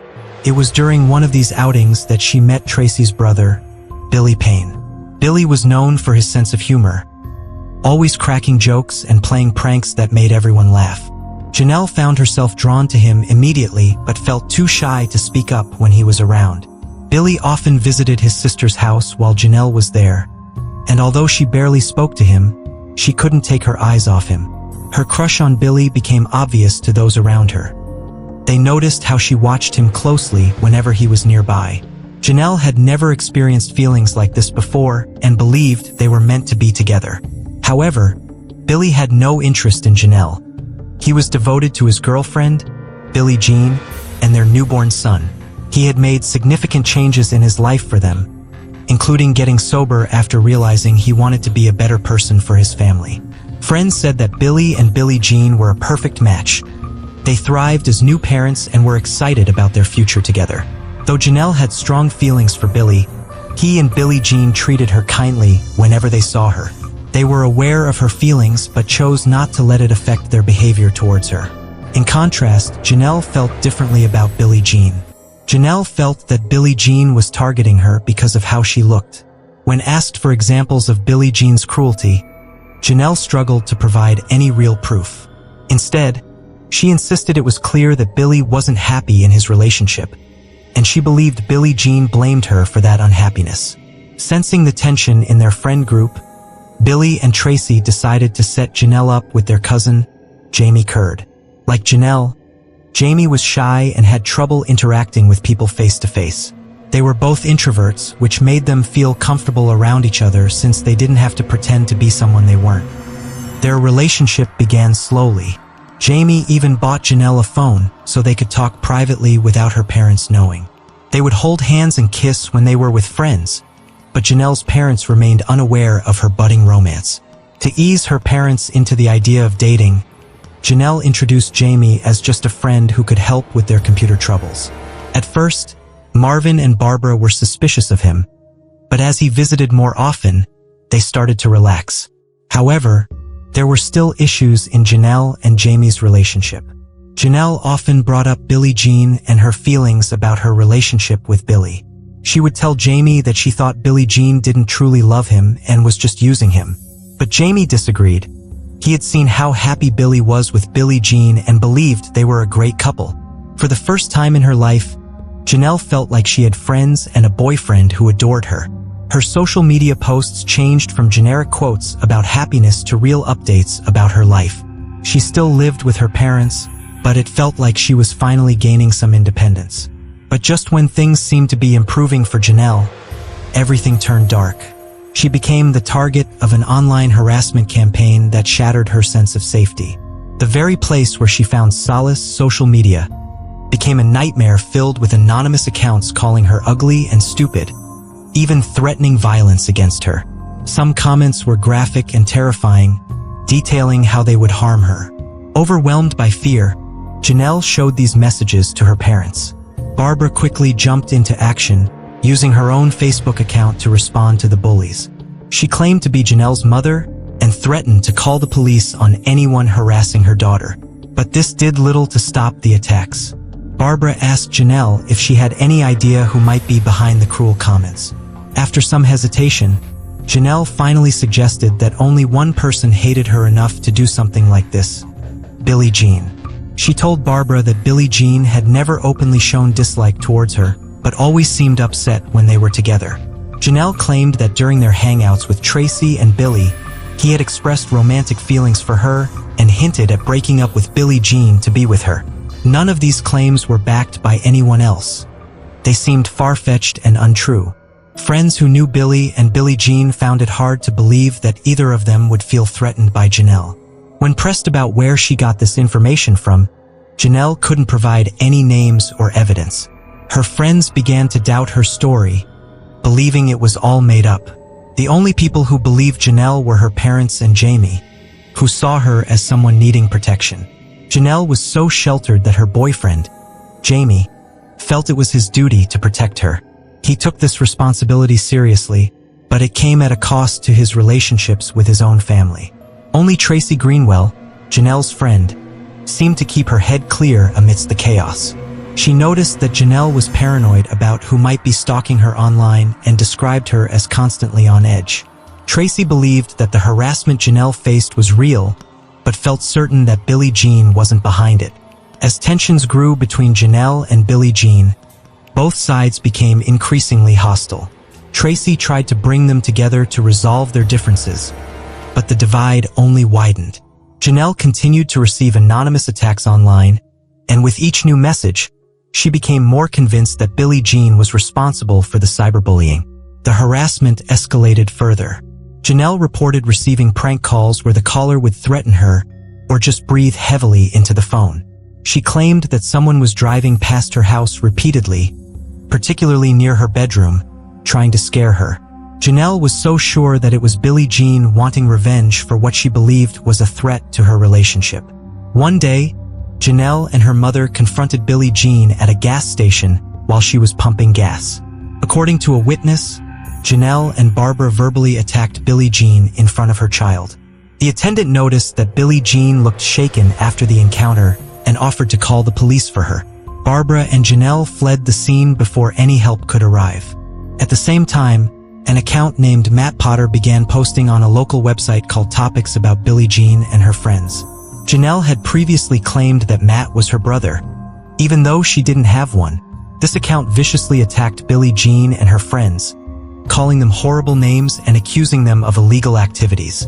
Another account named Kelly supported Matt's claims and made even more shocking accusations. The comments about Billie Jean and her friends painted them as promiscuous and evil, suggesting they were destroying the lives of men they encountered. The online attacks were filled with graphic language and personal insults, making it clear that this feud had become deeply personal. As the situation spiraled out of control, it became evident that this conflict was rooted in jealousy and misunderstandings. Janelle's paranoia about Billie Jean fueled the fire, leading to a toxic environment where accusations flew freely without any real evidence. The comments about Janelle, Billie Jean, and their friends painted a disturbing picture of how people viewed their relationships. The online discussions suggested that the women were seen as malicious, with their interactions with men being portrayed as deceptive. The commenters believed that the men were victims, needing someone pure and good like Janelle to save them from the evil women. Billie was often described in a more favorable light compared to Billie Jean and her friends. He was seen as a nice guy who was slowly realizing that his fiancée was not who he thought she was. The idea of him leaving Billie Jean was celebrated by commenters, who painted her as the main villain in this story. Janelle was referred to as a sweet girl who didn't deserve the torment she was facing. One commenter wrote about how Janelle had many supporters and claimed that her father was a powerful man due to his past in the military and CIA. This comment implied that Marvin Potter, despite his declining health, could be a force to be reckoned with. Meanwhile, the derogatory comments about Billie Jean and her friends accused them of drug use and promiscuity, painting them as irresponsible and immoral. As the online harassment escalated, Janelle's situation became more dire. One account named Matt Potter, claiming to be her brother, began posting vicious attacks against Billie Jean and her friends on a local forum. This account spread rumors and made outrageous claims about their character, calling them names and accusing them of various wrongdoings. The comments grew increasingly violent, with threats directed at Billie Jean. Matt Potter claimed he would kill her if she didn't stop harassing Janelle. Other accounts joined in on the harassment, telling Billie Jean to engage in horrible acts. It became clear that this online feud had spiraled out of control. Billie and Billie Jean quickly realized that the comments were likely coming from someone close to Janelle. They printed out pages of the harassment to show Tracy, hoping to find support against what they viewed as unjust attacks. Tracy had been Janelle's only real friend outside her family, but when she saw the hateful comments aimed at her future sister-in-law, she was devastated. Tracy sent a message to Janelle via Facebook, expressing her disappointment in how things had turned out. She told Janelle that Matt needed to stop attacking Billie Jean and Lindsay on the forum. In response, Janelle denied knowing anything about Matt or his actions, claiming she had done nothing wrong. She seemed to forget that she had previously claimed he was her brother. Despite her denials, it became apparent that Janelle often brought up her negative feelings towards Billie Jean in conversations with friends. Whenever anyone questioned her claims or pushed back against her accusations, she would lash out, insisting they were part of the harassment conspiracy alongside Billie Jean. One person caught in this web of accusations was Tara Osborne, who barely knew Janelle but had tried to remain friendly with her. Tara found herself lumped into the drama simply because she was associated with Billie Jean. Janelle's obsession with her negative feelings towards Billie Jean consumed her daily life. She would message Tara Osborne almost every day, expressing her grievances and frustrations, but Tara tried to distance herself from Janelle's constant drama. To avoid Janelle's messages, Tara ghosted her, making it difficult for Janelle to see if she was online or had read her texts. Eventually, Tara decided to remove Janelle from her friends list, hoping this would send a clear message. Despite this, Janelle reached out to Tara, asking if she had done something wrong. Tara explained that she was simply cleaning up her friends list to include only close friends and family, insisting there were no hard feelings. However, the damage was already done. Shortly after, Janelle began accusing Tara of vandalizing her mailbox and making harassing calls to her family.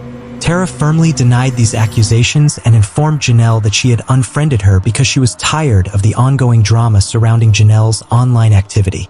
Feeling cornered, Tara eventually went to the police and filed for an order of protection against Janelle. However, this order was dismissed due to a lack of the required relationship between the parties involved. Lindsay Thomas also filed a harassment complaint against Janelle because Janelle had been calling her up to 20 times a day without hiding her phone number. This case was also dismissed, though the reasons were not clearly stated. Janelle claimed that both cases were dismissed because the judge believed it was Tara and Lindsay who were antagonizing her, which was far from the truth. Instead, it seemed that the courts did not take their claims seriously and dismissed them too easily. The Potter family lived in constant fear, convinced that whoever was targeting their daughter would eventually act on their threats. Their fears came to a head one night when a small rock was allegedly thrown at their home. Reports varied on whether the rock hit the house or a window, but it was found in their yard with Billy and Billie Jean's names written on it. Barbara and Marvin were convinced this was proof that the couple was harassing their innocent daughter. Barbara rushed to the police with this evidence, explaining how Janelle had told her about the threats and how they had written horrible things on her wall. When asked for direct evidence of Billie Jean's involvement, Barbara pointed to the rock as proof and insisted they knew it was connected to the couple. However, the police informed her that there was nothing they could do. They couldn't determine if the rock had been thrown or simply left in their yard. Despite all this chaos surrounding them, Janelle's relationship with Jamie continued to flourish. He even bought her a ring as they began discussing eloping, although their parents still disapproved of their relationship. At the same time, Janelle started talking to another man named Bob Mion on Facebook, who lived in Pennsylvania. Although they had never met in person, Bob believed they were in a serious relationship. Billy and Billie Jean decided to remove Janelle from their Facebook friends list in an effort to move on from all the drama she brought into their lives. Shortly after this decision, Billy proposed to Billie Jean. On January 31, 2012, Brad Osborne drove to Billy and Billie Jean's home early in the morning to pick up Billy's father for work. When he arrived at their house and waited in his car for Mr. Payne but saw no sign of him, he grew concerned. After waiting for a while without any response, Brad entered through the back sliding door since the Paynes rarely locked their home. Calling out for Mr. Payne yielded no reply except for the sound of an alarm clock ringing inside. After a few moments of silence and realizing no one seemed to be home, Brad left the residence feeling uneasy about what he had discovered, or rather what he hadn't discovered, inside that seemingly quiet house. For hours later, around 10 a.m., another friend of the Paynes, Roy Stevens, arrived at their home. Roy, a former neighbor who often picked up mail for the family, entered through the sliding back door and called out for Billy and Billie Jean, noticing both cars parked in the driveway. When he received no response, he ventured further inside and stumbled upon a horrific scene. In one of the first bedrooms, he found Billy's lifeless body lying on his back, covered in blood. At first, Roy didn't understand what had happened to his neighbor. He shook Billy by the shoulders in an attempt to revive him, but when that failed, panic set in. He rushed out of the house and told his wife, Linda, to call 911. Linda, who was trained in CPR, went inside to try to help. Upon finding Billy's body, she realized it was too late. He was cold and stiff from rigor mortis and had been brutally beaten before his death. When she checked for a pulse, she discovered that his throat had been slashed.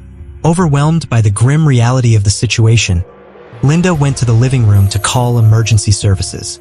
While on the line with 911, she heard a horrifying noise coming from somewhere in the house. Billy's infant son was stirring. She had no idea if he had been near his father during the attack or if he was safe. Following the sound, she found Billie Jean's dead body cradling their 7-month-old son in her arms. Miraculously, the baby was unharmed, but the scene was utterly tragic. Both parents had been killed while holding their child. Billy and Billie Jean had each been shot in the head. It appeared that Billy had fought back during the attack but had ultimately been overpowered. The assailant had beaten him severely before finishing him off with a gunshot and a slash to his throat. Billie Jean seemed to have been caught off guard and was shot instantly. Mountain City was a tight-knit community where everyone knew each other. As police began their investigation into the murders, many locals brought up Janelle Potter's ongoing issues with Billie and Billie Jean. The day after the bodies were discovered, Chief Deputy Joe Woodard spoke with the Potter family about the killings. The Potters were united in their disdain for Billie and Billie Jean.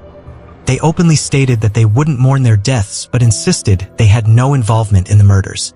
During this conversation, they shared a long list of grievances against the couple with Woodard, eager to disparage them even in death. The police soon discovered that Janelle had been hiding her relationship with Jamie from her parents, leading them to suspect there was more she wasn't telling them. As detectives continued their investigation, they explored other potential suspects but kept circling back to Janelle and her family. Later that week, they brought Jamie in for questioning since he was related to both victims yet seemed sympathetic toward Janelle. During questioning, Jamie appeared increasingly nervous and evasive. The police asked Jamie if he would take a lie detector test that day. He agreed. However, lie detectors measure stress responses rather than truthfulness and are not admissible in court. When Jamie denied knowing who killed Billie and Billie Jean during the test, it indicated possible deception. The police used this result as leverage during questioning, repeatedly telling him it would be in his best interest to tell them what he knew. 6 hours into the interrogation and feeling cornered after failing the polygraph test, Jamie asked an odd question: whether or not the CIA was involved. This question baffled detectives.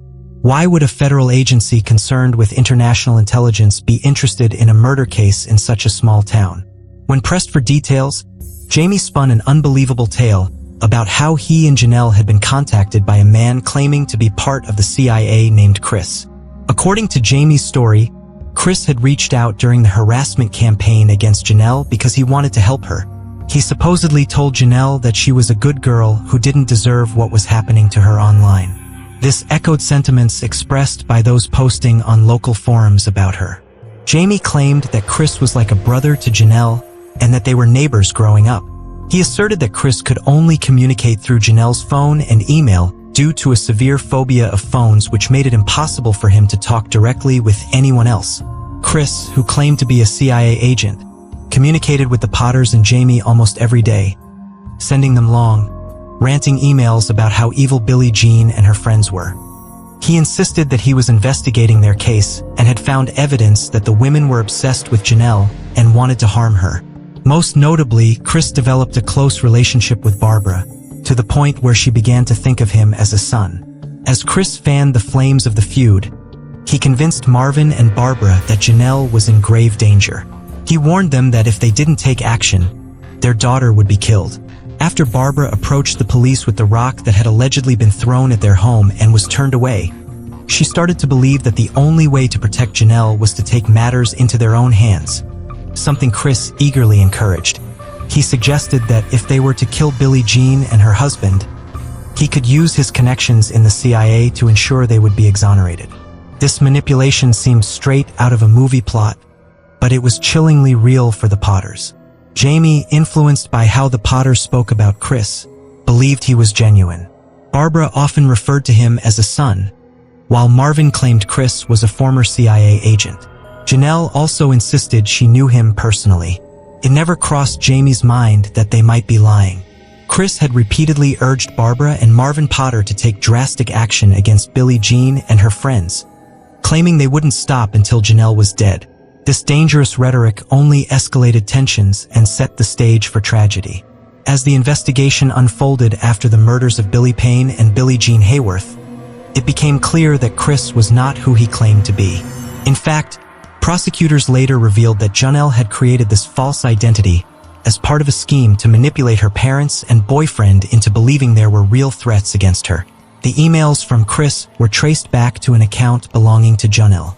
Evidence showed that she had been using this fictitious persona to feed her parents' fears and provoke them into taking extreme measures.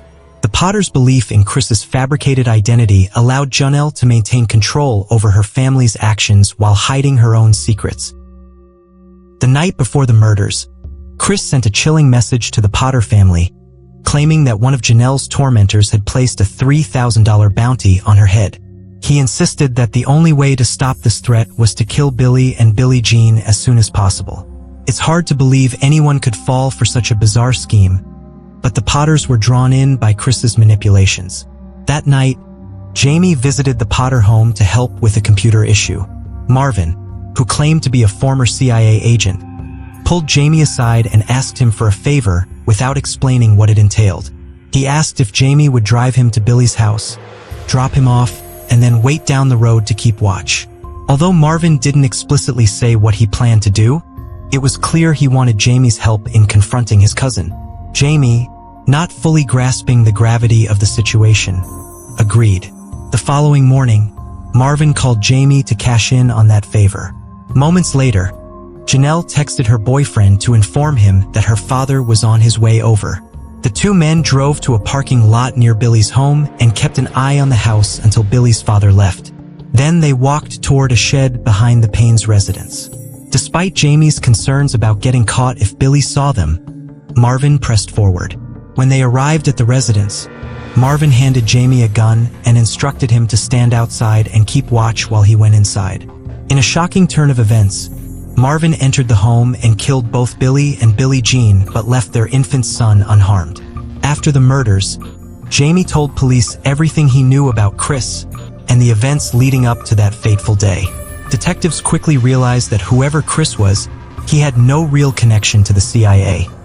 In fact, they suspected he was likely just another identity created by Janelle herself. This became evident when they discovered she hadn't even changed her phone number or email address while communicating with her family.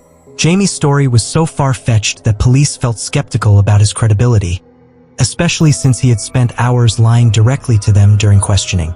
They needed more substantial evidence before bringing the Potters in for questioning. Jamie agreed to call the Potters for more information. When he reached Barbara, she seemed anxious as she spoke with him. She made several references to Chris and claimed he had informed her that Jamie had been arrested for the murders. Her nervousness suggested she was worried about this man she had come to trust as free tech support potentially turning against them. Jamie expressed his worries to Barbara after speaking with the police, asking if Marvin had taken care of any evidence against him. Barbara then handed the phone to Marvin, who confirmed he had disposed of everything related to the murders, indicating his involvement in the crime. The following day, police obtained a search warrant and arrested Marvin. However, during the search of their home, Barbara attempted to destroy evidence by grabbing items from the police and tearing them apart. This included a stack of papers and photographs that contained emails and screenshots of disparaging comments about the victims. Among the items discovered was a green spiral notebook containing passwords for various internet accounts, including those for Janelle and Barbara's AOL email accounts. Investigators linked these accounts to the local forum where harassment against Billie Jean had occurred. Despite attempts to extract a confession from Marvin, he consistently denied any involvement in the murders. The police presented him with overwhelming evidence, but he simply requested to speak with his wife. During this recorded call with Barbara, Marvin confessed to killing Billy and Billie Jean, claiming he did it to protect Janelle. However, Barbara denied that Marvin was capable of murder and tried to provide him with an alibi, insisting he had been home that morning. She argued that his confession should not be admissible in court because he hadn't received his medication and was without his oxygen tank during questioning. Despite Barbara's efforts to destroy evidence, police managed to piece together thousands of emails between Chris and the Potter family.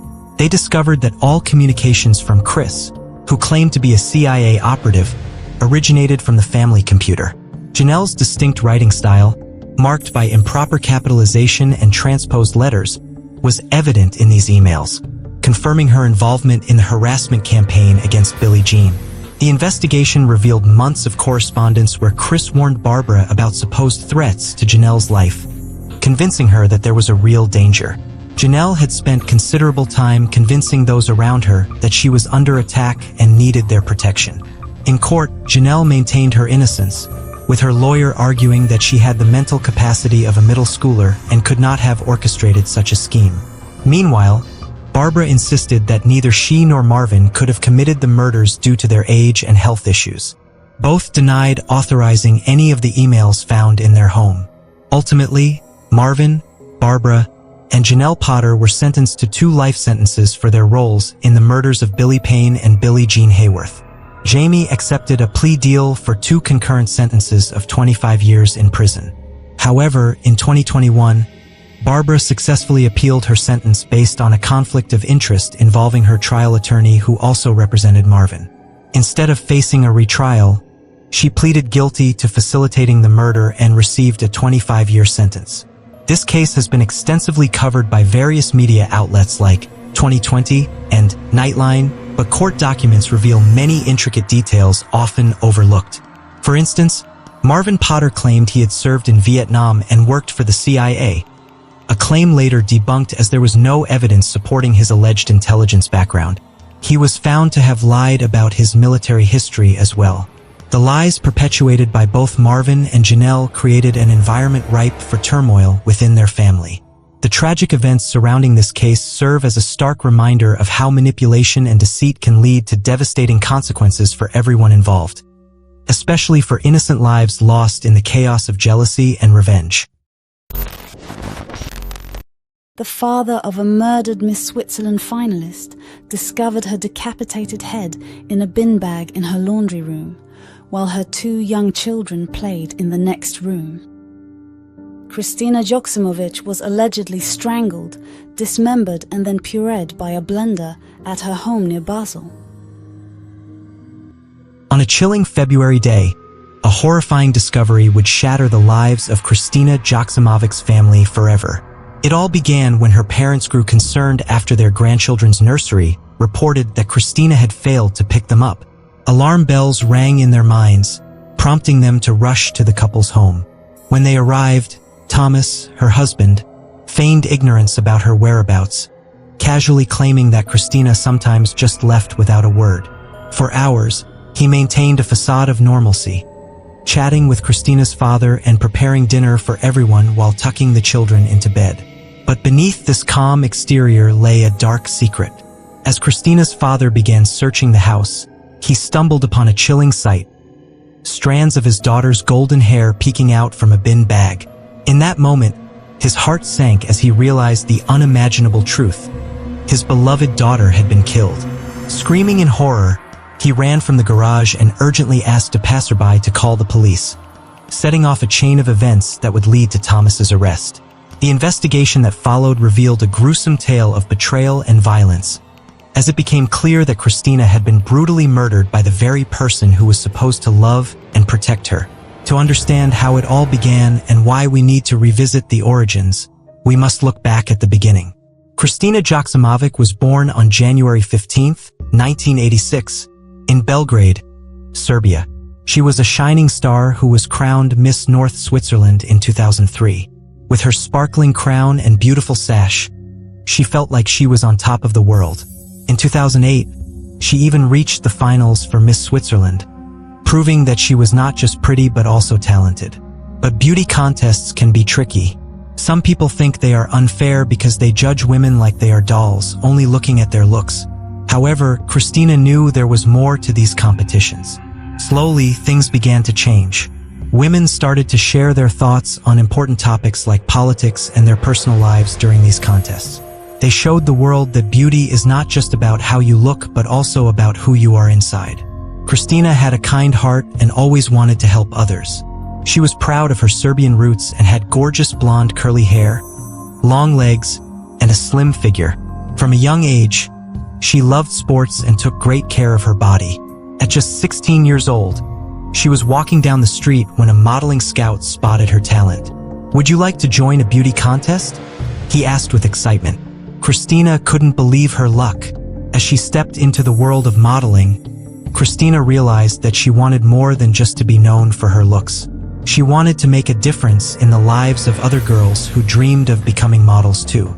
So, she started her own business. She showed them how to walk in high heels with pride and embrace their femininity while feeling strong. Even though she didn't become Miss Switzerland, that experience opened up a whole new path for her. Kristina believed that every woman has beauty inside her, no matter what. She wanted to inspire them to chase their dreams and believe in themselves. And so, with every step she took, Kristina spread kindness and empowerment wherever she went. Christina Jokimovic found love with a man named Mark Reben.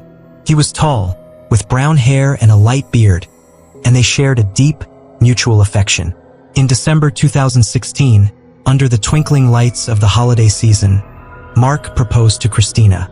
Their wedding took place in August 2017 at a beautiful hotel in Jesbach, designed like a castle and overlooking the stunning Lake Brienz.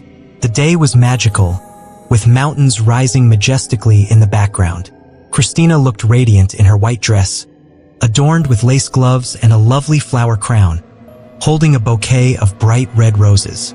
Mark stood beside her in a sharp blue suit and white bow tie, gazing at his bride with love. They settled into their life together in Binningen, near Basel, Switzerland. Their home was charming, a semi-detached house with cream-colored walls and a reddish roof, surrounded by bushes that kept their lives private. A staircase led up to their entrance, and behind the house was a garden where children could play freely. In 2020, Christina gave birth to their first daughter, Vera Claire, filling their home with joy. Just 17 months later, they welcomed another little girl named Kira Sophie. Christina cherished her daughters deeply. She often shared her love for them on social media, proudly stating that nothing meant more to her than being a mother. Life seemed perfect for Christina and Mark. They appeared to be the ideal family to their friends. Christina often posted pictures of happy moments, like the one from 2019 when they were on a boat together on a shimmering lake. She wrote sweet words for Mark's birthday. "Happy birthday to the man who stole my heart." Little did she know that this love story would take a dark turn. As time passed, cracks began to form in their seemingly perfect relationship. Tensions rose when Mark started his own company in 2022. Arguments became more frequent, and during one heated moment, he lost control and hurt Christina by grabbing her neck and slamming her head against the wall. The situation escalated so badly that the police were called one night after neighbors heard shouting. But when they arrived, there was no evidence of violence, leaving them helpless. Mark's temper grew worse over time. Christina felt trapped in her own home, struggling with fear and confusion about their life together. Despite the chaos behind closed doors, they tried to maintain an image of happiness for the world outside. They even shared pictures of family outings to beautiful places like Lake Vierwoldstatter, a breathtaking alpine lake surrounded by majestic mountains. But deep down, Christina knew she wanted to leave Mark. She felt scared and uncertain about how to do it. They had built so much together, children, a home, and admitting that her dream life was crumbling felt unbearable. Then came February 13th, a day that would change everything forever.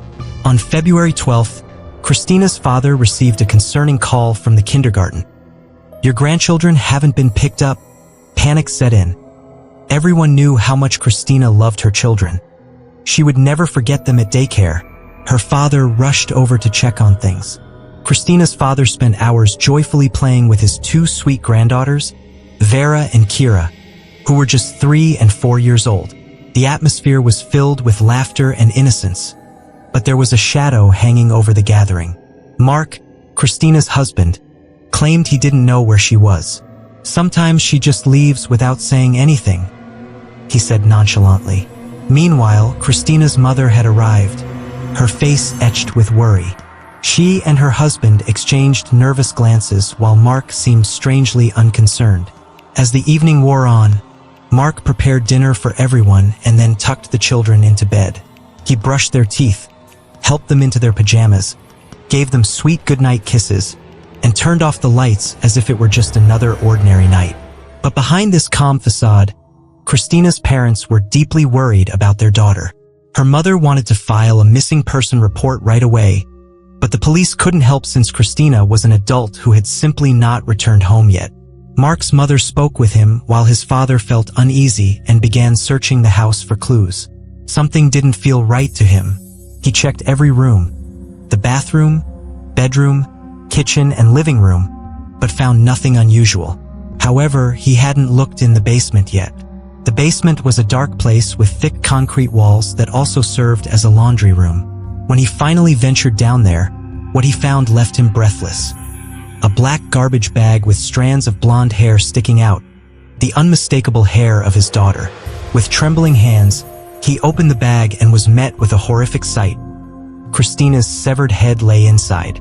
His heart raced as he realized the terrible truth. His beloved daughter had been brutally murdered. Screaming in shock, he rushed back up the stairs and told a passerby to call the police immediately before confronting Mark. Mark seemed completely unprepared for this discovery.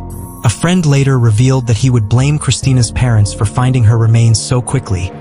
If they had only come by briefly that day, her father wouldn't have had to make such a horrifying discovery. This mindset was utterly disgusting. The next day, 41-year-old Mark was arrested and taken away in handcuffs. He insisted to investigators that he did not kill his wife. Instead, he claimed he found her dead in the laundry room and panicked, dismembering her body out of fear. However, as officers reconstructed the events of that night, Mark's story began to unravel. He eventually confessed to murdering Christina but claimed it was in self-defense because she had attacked him with a knife first. Experts found no evidence to support his claims of self-defense. It was shocking to think how Mark could still try to shift blame away from himself. Should Christina be blamed for being violent? This situation reminded many of other tragic cases where men tried to justify their actions by blaming their partners. What led to such a tragic end for Christina? Did they have an argument? Did she finally tell him she wanted to leave? Only Mark knew the truth about what happened that fateful night. In the end, it was clear Mark killed his own wife. The cause of death was strangulation. Christina was only 38 years old when her life was stolen from her. A reddish mark remained on her neck, a haunting reminder of her last moments. The details became even more chilling as it was revealed that Mark didn't stop there.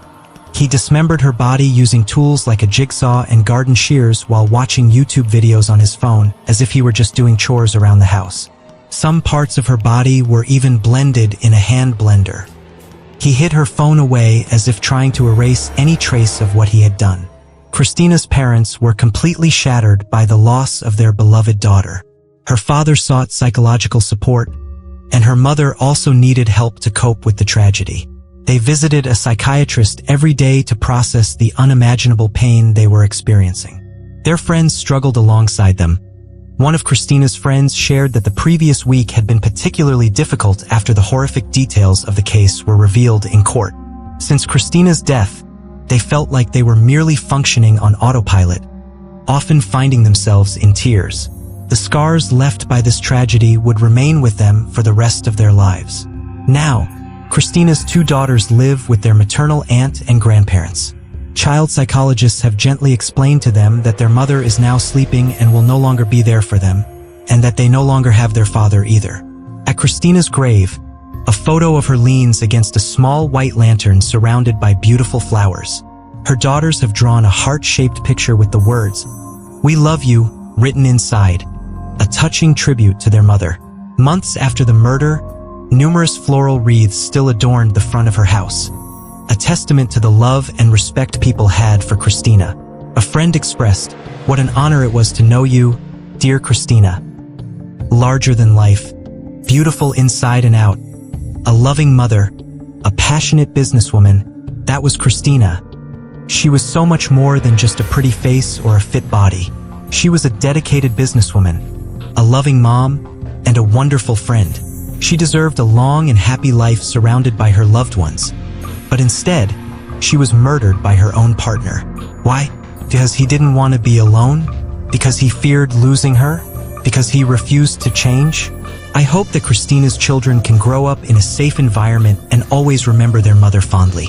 I wish for them to understand what an incredible mom they had, and that when they fall in love one day, they find someone who truly deserves them. A person who cares for them deeply and not someone like Mark. I wish that for all of you as well. Always take care of yourselves and be mindful of whom you give your heart to. You only have one heart, so please do not let anyone treat you poorly. You are worthy of love. You deserve attention, pampering, compliments. You deserve to be happy. If the person you are with cannot provide those things for you, then give them to yourself. Buy yourself flowers, bake yourself a cake, or go out to eat alone. It's better to be alone than in bad company." In the bustling streets of downtown Cixi, Zhejiang, under the bright lights of an arcade, a shocking crime unfolded, one that would soon capture the attention of an entire nation. A 22-year-old dance teacher, known for her graceful moves and popular Douyin account with 400,000 followers, was brutally murdered in public. Her throat slashed in front of a claw machine, her life snuffed out in a heartbeat. At first glance, the tragedy seemed like another random act of violence.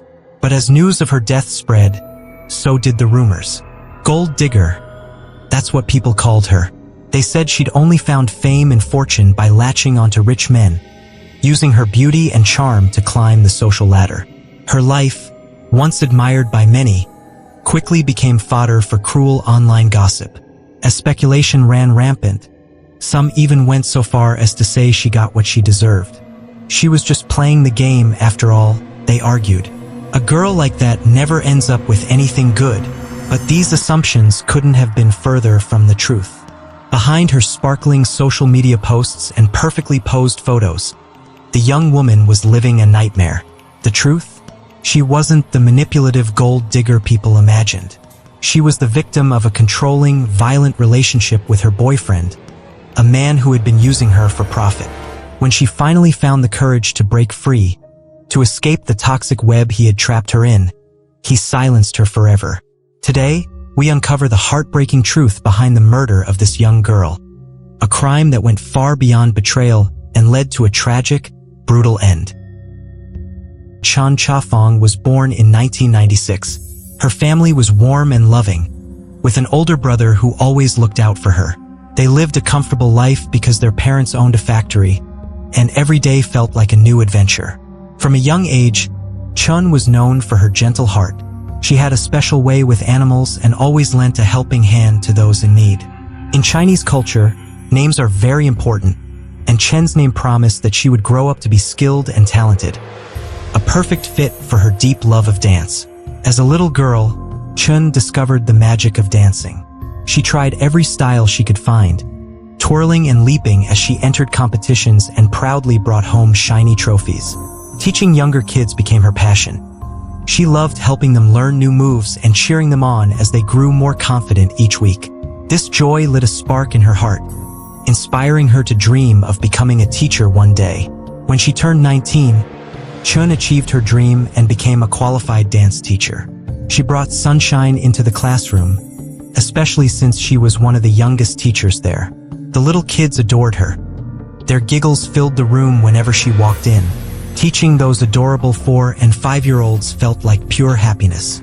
They looked up at her with wide eyes, soaking in every word she said. One day, while Chen was in the changing room getting ready for a performance, her friend spotted a cute little tattoo on her back. It was a tiny cat and dog, alongside 2 names that made her friends giggle and tease her. "Is this for a new boyfriend?" they asked playfully. With a shy smile lighting up her face, Chen turned around and admitted that she did have a new man in her life, Yong, who was 26 years old. Chen's name meant she would grow up to be skilled and talented, while Yong's name hinted at stability and comfort. At first, this sounded perfect, but as Chen would soon find out, it hinted at something much darker about who Yong really was. They had known each other for a while but hadn't really connected until one fateful night at a bar. Yong thought she was beautiful and decided to make his move. This was Chen's first taste of love, and like many first loves, it was exciting but also came with lessons to learn. Friends and family often see things we can't when we're in love, and they couldn't understand what Chen saw in Yong. She sparkled like a star, graceful and talented, while he seemed ordinary. Yong didn't want to work or contribute anything to the world around him. Instead of getting a real job, he claimed to have his own clothing line, but it felt more like a dream than reality. He avoided the daily grind of work, thinking it wasn't worth his time. Yet somehow, he showered Chun with gifts and affection. He had a charming side too.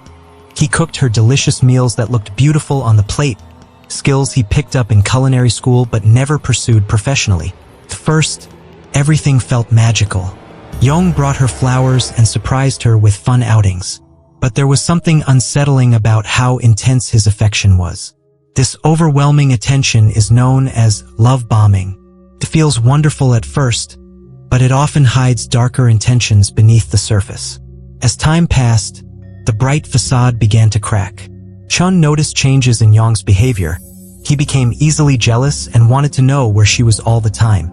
If she didn't answer him quickly or went somewhere he didn't approve of, it led to huge arguments filled with shouting and anger. Chun Cha-fong was a true girl boss, shining bright in her world of dance and teaching. She was full of dreams and energy, inspiring everyone around her. But then there was her boyfriend, Yong, who had become a bit of a problem. Instead of cheering her on and supporting her dreams, he had practically moved into her apartment. He lounged on her sofa, ate her food, and contributed nothing to their life together. At first, Chun liked him. He seemed charming and fun. But as time went on, she couldn't ignore how his behavior embarrassed her. Deep down, she knew her parents would disapprove of someone like him, and she didn't want to introduce him until he found a stable job. In August 2017, just a few months into their relationship, Chen's secret was about to be revealed in the most unexpected way. One day at work, she was busy teaching dance when suddenly, her parents surprised her with an unannounced visit to her apartment. When they walked in, they found Yong fast asleep in her bed. Instead of panicking like most parents might have done, they quietly settled into the living room, expecting him to wake up and come say hello. But what did Yong do? He slammed the bedroom door shut and went back to sleep for another 2 hours. Can you imagine how embarrassing that must have been for Chun? Here were her parents, waiting to meet the man in her life, and he was being rude by ignoring them completely. When Chun returned home from work later that day, her parents pulled her aside to share what had happened. They made it clear that they didn't approve of Yong after that terrible first impression. But despite their concerns, they promised to support Chun no matter what choices she made, even if it meant dating someone who slept all day. Meanwhile, Yong seemed completely unconcerned about how he came across to Chen's family. In fact, he was eager for Chun to meet his parents. When the Lunar New Year arrived in February 2018, he couldn't wait for them to meet his incredible girlfriend. He felt proud to have someone as special as Chun in his life, someone who was kind and ambitious. During the Lunar New Year celebrations, it's a tradition for older family members to give younger ones red envelopes filled with money as good luck wishes for the year ahead. When Yong's parents met Chun for the first time, they handed her an astonishing amount of money, over 10,000 yuan. This was a big deal. It represented a full month of their wages. They wanted to make a great impression on Chun because they believed their son had truly won the girlfriend lottery by being with someone like her. But shortly after this warm welcome into Yong's family, things took a turn for the worse. Yong's attitude began to change dramatically. One morning, they got into a heated argument just as Chun was getting ready for work. She tried desperately to calm him down but found it impossible. With time running out and needing to leave for work soon, she decided she had no choice but to get into her car and drive away while the argument still simmered. As Chun Cha-fong drove away, her heart was racing with confusion and fear. Suddenly, out of nowhere, Yong dashed into the middle of the road, forcing her to stop. He had taken a shortcut just to confront her again, dragging their argument into the street and making her late for work. When he reached her car, he demanded that she hand over her phone and car keys. In shock, she complied, and then he ran away with them. In broad daylight, her boyfriend had just robbed her. What was happening? Chun felt utterly lost and alone. This was the person she was supposed to turn to when she felt sad or scared. Sitting in her car, unable to go anywhere without her keys, Chun broke down in tears. After a moment, she gathered herself and got out of the car, desperately waving at passers-by to borrow a phone so she could call for help. Thankfully, her brother arrived quickly to rescue her and her car. This was also the first time Yong would meet Chen's older brother. Under such embarrassing circumstances, it was like he was training for the Olympics in making bad first impressions. Later that night, when Chun and Yong were back together at her apartment, she tried to break up with him. His behavior had crossed a line that felt unforgivable. But Yong wasn't ready to let go. In a desperate attempt to win her back, he sent her videos of himself crying and begging for forgiveness. It was almost laughable. He looked like someone who just wanted sympathy rather than genuinely understanding what he had done wrong. He claimed he couldn't live without her, and that his life was nothing without her love. Chun knew deep down that Yong wasn't good for her, but this was her first real relationship. She didn't know what love was supposed to feel like or how it could be different with someone who truly cared for her feelings. Yong was older and more experienced in relationships, but he used that experience to manipulate Chun emotionally. Whenever he treated her badly, he would later shower her with affection again. This cycle of love bombing wore her down until she took him back. Just 3 weeks later, everything spiraled out of control again. One morning in April, Chun had a dance competition planned with her school. A big event she was excited about. But Yong insisted on tagging along, which felt strange since it was supposed to be a work trip for Chun and the kids she taught dance. As they drove there, Yong started another argument over the same old issues. His jealousy over other men and resentment toward Chen's independence because she had her own job. Yong's jealousy consumed him. He believed that Chun might be interested in other men, even though she had never looked at anyone else since they started dating. His need for control was suffocating. He wanted to keep an eye on her at all times because she had become his entire world. When they arrived at the performance venue, Chun planned to go inside and do what she loved while Yong waited in the car. But when she returned after hours of dancing with the kids, she found the car completely trashed. Yong had vanished, leaving behind a mess that made Chen's heart sink. The display screen was smashed, and the bumper had been ripped off, all damage that would cost thousands to repair on her brand new Mercedes. As Chen stood there in disbelief, she realized how reckless Yong had been. He knew exactly how expensive those repairs would be, yet chose to destroy something that meant so much to her. It pained her deeply to think about how far their relationship had fallen from sweet beginnings into this chaotic nightmare. After the shocking incident with her car, Chun Cha-fong felt like her world was spinning. That evening, she was in her apartment, trying to calm down from everything that had happened. Suddenly, around midnight, she heard loud banging on her door. It was Yong, and he was furious. Chun had been trying to sleep, but now he was waking her up with his anger. Not wanting to deal with him right then, she decided not to let him in. Yong's reaction was wild. He started kicking the door, trying to force his way inside. The crazy part was that he didn't even live there. He had just kind of moved in without really talking about it. Felt like a break-in, and Chun was scared. In a panic, she called her brother, tears streaming down her face as she told him that Yong was trying to break into her apartment. Her brother rushed over as fast as he could. But when Yong saw him coming, he ran away like a coward. It was shocking how aggressive he could be with Chun, but scared to face another man. By this time, Chen's family had grown to dislike Yong a lot. They were always telling her to break up with him and find someone better. In fact, her grandparents even consulted a psychic who told them that Chun and Yong were a match made in hell. They started praying for something to come between them. Chun felt trapped in this relationship and knew that leaving Yong could be dangerous. When people try to escape situations like hers, it can lead to messy breakups filled with threats and manipulation. But despite her fears, Chun bravely decided to end things with Yong for the second time. Just when she thought she was free from his control again, Yong turned on the waterworks. He pulled out his phone and started filming himself crying and begging for forgiveness, trying to make Chun feel guilty. As hard as it was to watch him act like this, it worked for a little while. Feeling bad for hurting him, she took him back again. But their emotional roller coaster never lasted long before everything went wrong again. By the end of April, Chun discovered something shocking. Yong had gotten himself into a huge amount of debt because of gambling. It became clear that gambling had turned into an addiction for him, and he was losing more money than she could imagine. This added financial stress to the already long list of reasons why Chun needed to escape from him. Gambling isn't just about losing money. It often leads people to lie and manipulate those around them just to feed their addiction. When Chen found out about Yong's growing debt, she broke up with him for the third time. She hoped she could finally get away from him before his gambling troubles caught up with her. But by then, it felt like it was already too late. Now that they were on breakup number 3, Yong seemed less interested in begging for her back through tears on camera. Instead, he looked determined to take advantage of her before she completely left his life. One day while Chan was at work after their breakup, Yong hired a locksmith to change the locks on her apartment.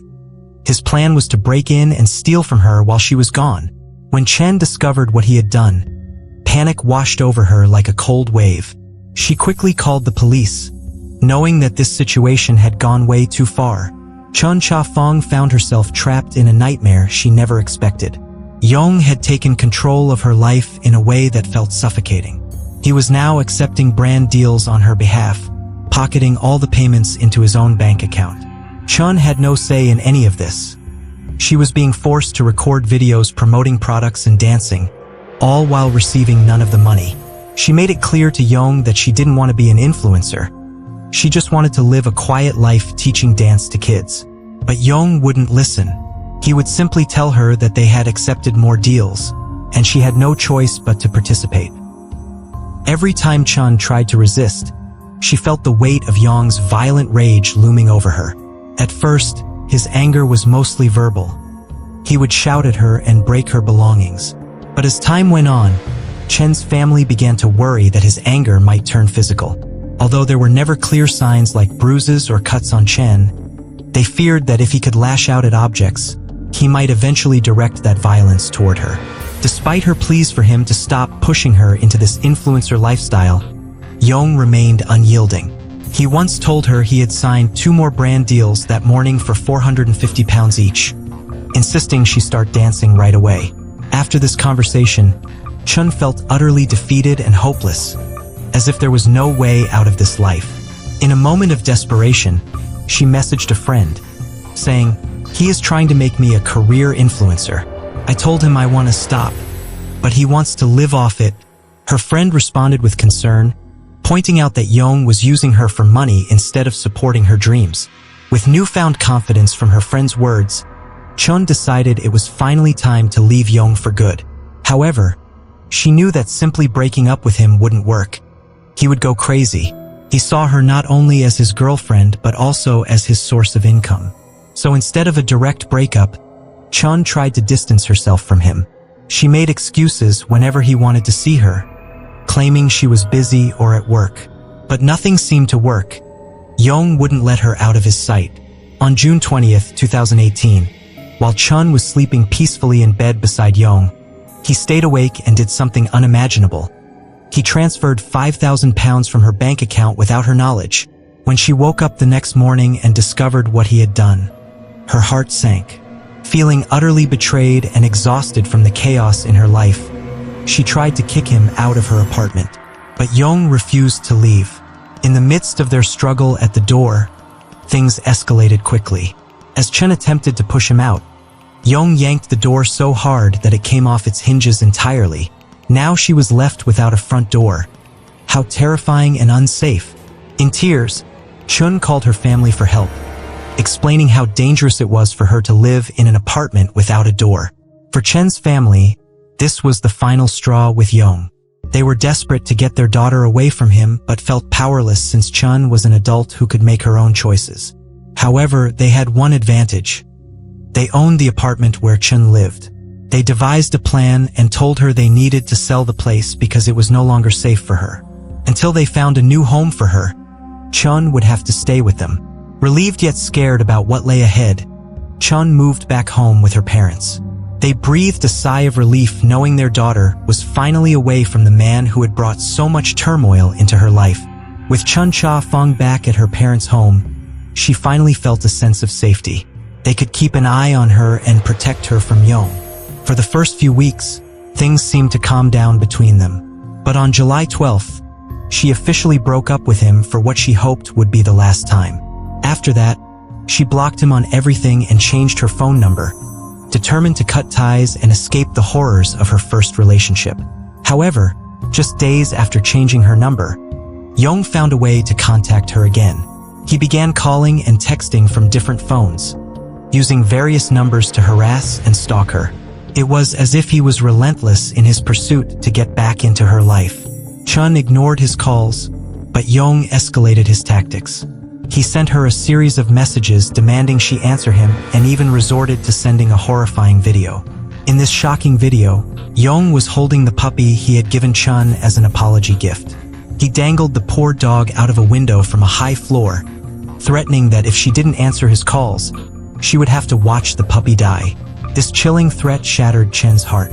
She couldn't bear the thought of the innocent animal suffering because of Yong's cruelty. In a desperate move, she rushed to where he was and ended up giving him 420 pounds just to save the dog. The very same dog he had gifted her. After rescuing the puppy, Chen was determined to cut every tie with Yong. She didn't want him to have any reason to contact her again. To further distance herself, she returned the envelope of money that his parents had given her during Lunar New Year, an amount she likely had already spent but wanted to give back, so he couldn't hold it over her. Despite her efforts, Yong continued stalking Chen relentlessly.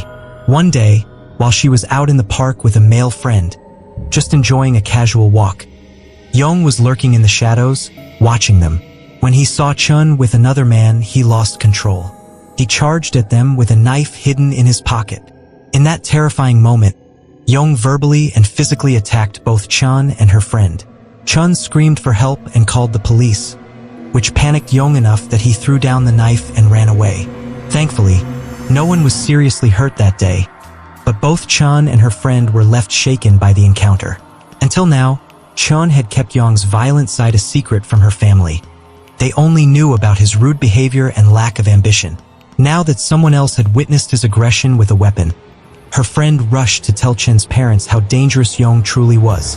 Her family was horrified at how easily Yong had tracked Chen down despite all her efforts to block him. They feared he might have secretly placed a tracker on her car to find out where she was going. Concerned for their daughter's safety, they urged her not to go anywhere alone anymore. They insisted that if she needed to go out, she should call one of them for a ride. It was heartbreaking for Chen to realize that simply wanting to end a relationship had turned into a situation where she had to fear for her life. She longed for freedom and peace, but found herself trapped in a nightmare created by someone who refused to let go. Yong's obsession with Chen Chafong had spiraled into a terrifying nightmare. It felt as if he believed that if he couldn't have her, no one else could either. Over the next few days, he bombarded her with videos of himself kneeling on the floor, crying and begging for her to take him back. Each desperate plea fell on deaf ears as Chen ignored every single one of his messages. Then, on August 1st, she woke up to another text from Yong asking if they could meet. Naturally, she ignored that too. There was no chance she would agree to see him. As the hours passed and her silence continued, Yong's tears morphed into something darker, threats. At 4:23 p.m., he sent a chilling message. "You're done. You've completely pissed me off. Let's die together." A minute later, he followed up with, "You'll go to hell. Just you wait." His rage was palpable, and a familiar fear washed over Chen. Although she had endured verbal abuse like this throughout their tumultuous relationship, it still terrified her. By now, however, she was somewhat numb to his threats. At 5:31 p.m., Chen texted her mother to let her know she wouldn't need a ride home from work because she planned to go to the cinema with friends. Her mother replied with concern, advising her not to go if there would be any men there. She knew exactly what Yong was capable of if he saw her with another guy. Chen assured her mother it would be fine. But little did she know that Yong was tailing them. As she and her friend pulled into the mall parking lot, Chen spotted Yong's car right behind them. A surge of fear shot through her body. It wasn't just her safety at stake anymore. It was her friend's too.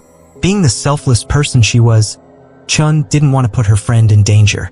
Without thinking twice, she jumped out of the car and began running toward the business district, where there would be more people around, more witnesses. At 8:55 p.m., Yong leapt from his car and chased after Chen on foot, wearing a mask as if he intended to hide his identity from anyone who might see him. He caught up to her and dragged her into a game store, cornering her in front of claw machines filled with cute stuffed animals. In that moment of panic, Chen screamed for help, but Yong forcibly hugged her tightly while whispering threats. Then came the moment of horror. Yong pulled out a knife with a serrated edge, like a bread knife, not meant for a clean cut but rather for causing maximum damage. Chen screamed again at the sight of this weapon and struggled to break free from his grip. But Yong held on tight as he pressed the knife into her stomach and twisted it mercilessly. With each agonizing twist and stab, Chun felt herself weakening until she could no longer stand. She fell forward, but instead of stopping, Yong began stabbing her in the neck. The shop owner witnessed this horrific scene unfold and rushed in with a broom to try to intervene. However, when he approached Yong, it seemed that Yong attempted to stab him as well. This brutal attack lasted only 3 minutes. 3 minutes that would become the final moments of Chun Cha-Fong's life. At 8:58 p.m., just 3 minutes after entering the store, Yong left without looking back, leaving Chen's lifeless body behind. The world around them continued unaware of the violence that had just occurred, of how love had twisted into something dark and deadly. At just 22 years old, Chun Cha-Fong, the beautiful and kind-hearted dancer who dedicated her life to teaching children, was tragically murdered by her obsessive and abusive ex-boyfriend, Yong. In her autopsy, it was revealed that some of her stab wounds were as deep as 40 centimeters, over 15 inches. This horrifying detail suggested that Yong had angled the knife to inflict as much damage as possible. The thought of such a deep wound is chilling. It raised questions about how he could stab her with such force. In total, she had been stabbed 16 times, and the way he twisted the knife left her wounds looking like jagged triangles. As soon as the police and ambulances arrived at the scene, a crowd had already gathered outside the game store where the attack took place. Chan had run into this busy area, shouting for help, believing that in a crowd of people, she would be safe. But instead of acting as a shield for her, the public stood by as silent witnesses to her murder. Those who recognized her as a popular dancer from Douyin were more interested in filming the scene than helping her. Instead of receiving compassion in her final moments, she was exploited online, forced to live and die in front of an audience. By 9:30 p.m., Yong had turned himself in to the police. He knew he had been caught on CCTV and that incriminating texts he sent to Chun would lead to his arrest. He hoped that by confessing, he might receive a lesser sentence. Meanwhile, Chen's family began sorting through her belongings to build a stronger case against him.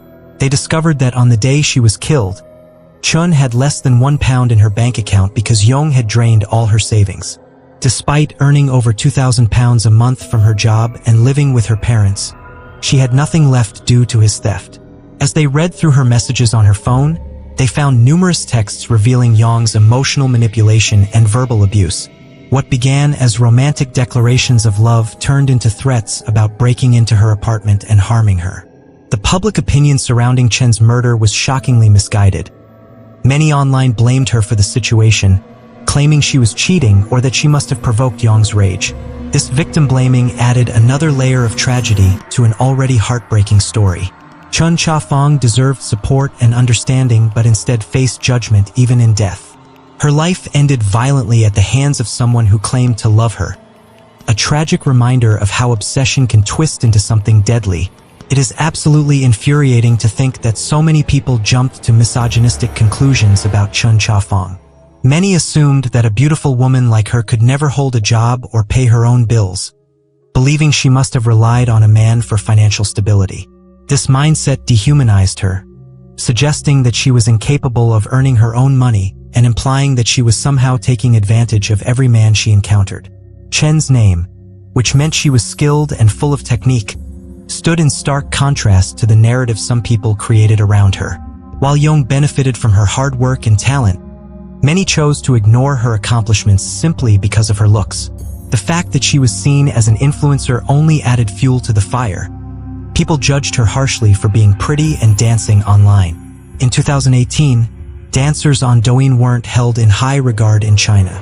Chen's simple dances in shorts and t-shirts were often dismissed as inappropriate or suggestive. Some even insinuated that the next step for someone like her would be sex work. This stigma was one of the reasons Chun didn't want to pursue a career as a Douyin dancer. She feared that one parent might see one of her videos and call for her dismissal from teaching children. It wasn't just that she disliked filming content. It was the potential destruction of the life she had worked so hard to build. Yong didn't care about any of this. What's even more horrifying is that Yong's family supported him, perpetuating lies about Chun being a promiscuous gold digger who drained him of his money. In China, capital punishment is still enforced for serious crimes, and the prosecution considered seeking the death penalty for Yong, a fate Chen's family fervently wanted for him after he took their daughter's life. However, Yong's family did everything they could to save him, spreading false claims throughout the city and online. They accused Chen of refusing to return the money they had given her for Lunar New Year, painting her as someone who had taken advantage of their son. This smear campaign devastated Chen's family as they watched her character being tarnished in front of the entire country. To defend her, Chen's brother and his wife took to the streets with signs that set the record straight about who Chen really was. They live-streamed their efforts every night, desperate to combat the false accusations against a woman who no longer had a voice to defend herself. It wasn't until police released details about the case and Yong faced trial that public perception began to shift. On April 3, 2019, 8 months after murdering Chen, Yong appeared in court for her murder. He claimed he never intended to kill her. He just wanted to talk, but said she kept running away from him. He argued that he pulled out the knife merely to scare her into stopping, but when she screamed for help, he said he blacked out and started stabbing her. This defense only added to the horror of what had happened, an attempt to shift blame away from himself while denying responsibility for his violent actions. The tragedy of Chen Chafang's story is not just in her death, but also in how society chooses to view victims like her, often placing blame where it does not belong instead of holding abusers accountable for their actions.